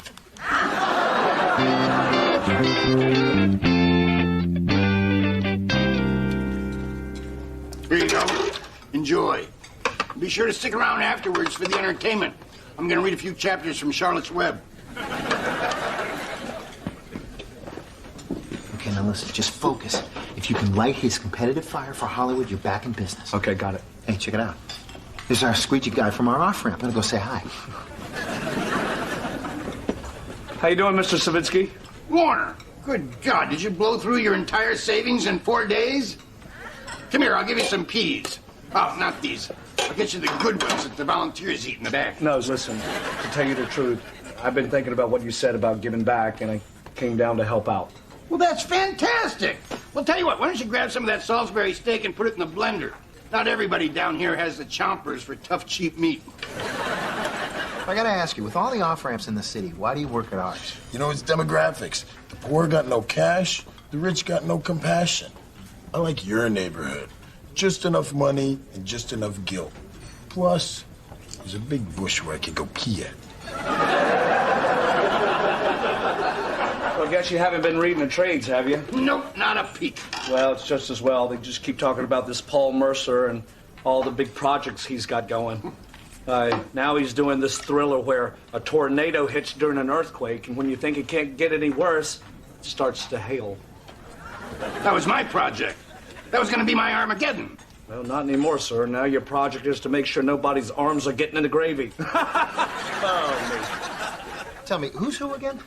John and I are drifters. Larry's a bum. What's the difference? Drifters move from place to place, but they're usually looking for work, while a bum stays in one place and just begs. Oh, okay. I thought drifters were the guys that carried sticks with handkerchiefs on the end.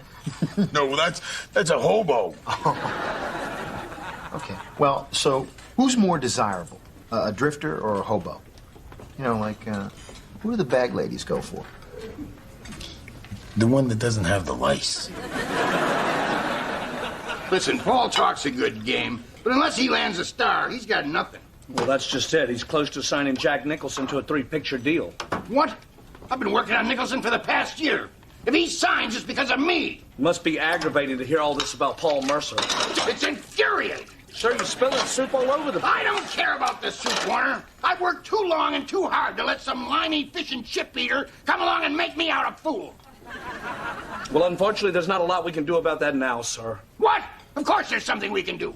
We can go to another studio and crush Paul Mercer into the ground. Yes, we can, sir. Yes, we can. What was I thinking of? Retiring. This is my town. And I'm not going to stand by and let that twerp win the game that I invented. I'm the champ. You are the champ, sir. And you can tell Variety they got a new page one. Savitsky's coming back. And I'll be standing right beside you all the way.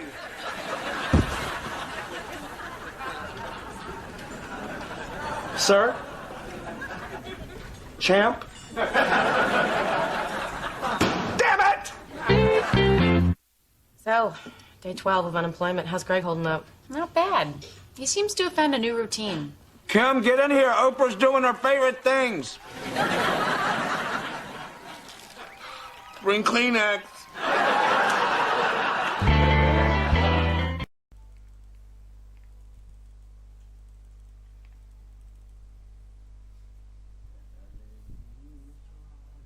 Người ta hồn lâu thế.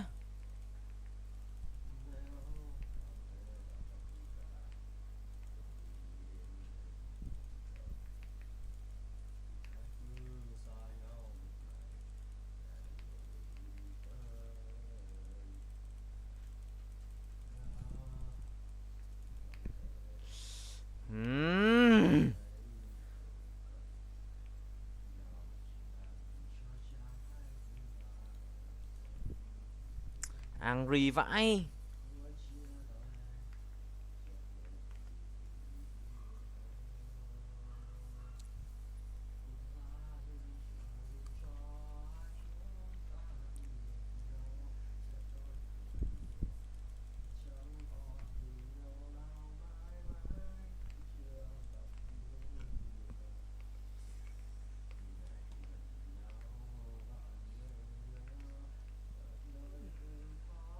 Mở trứng.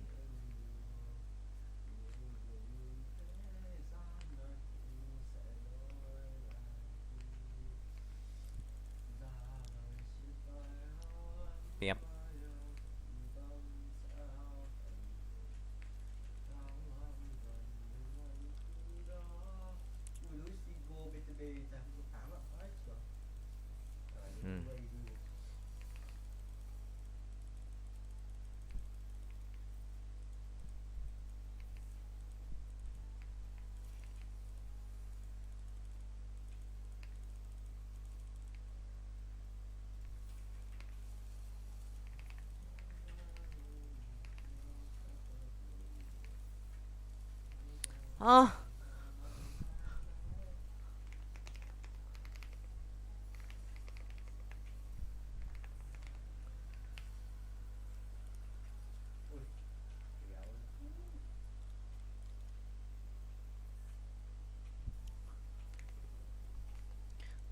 Thằng nhớ làm cái gì như cái thằng Tình á.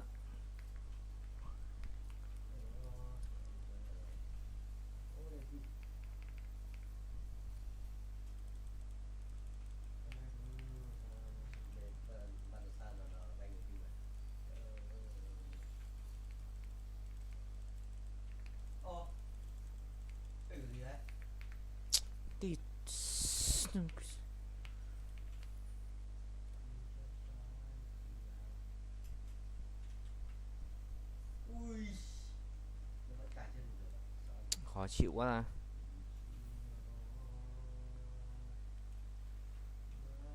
Ui AD 30.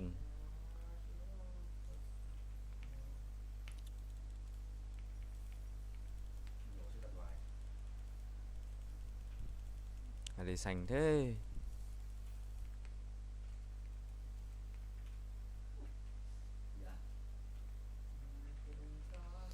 Theo tim mình mà tôi. Ôi.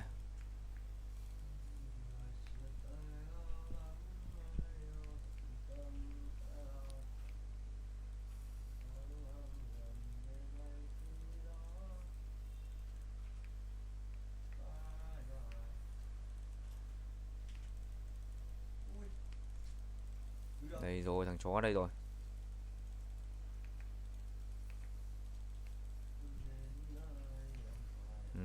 Cấp 11 luôn. Trông khó và khăn đấy.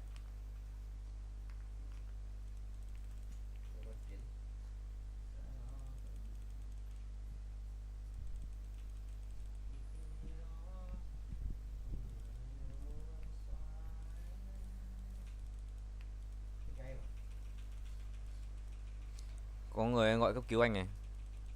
Minh Trưởng ra ngõ chùa Hà cấp cứu em phát. Và mấy thằng kia mấy thằng sếp uống 30 lít rượu rồi.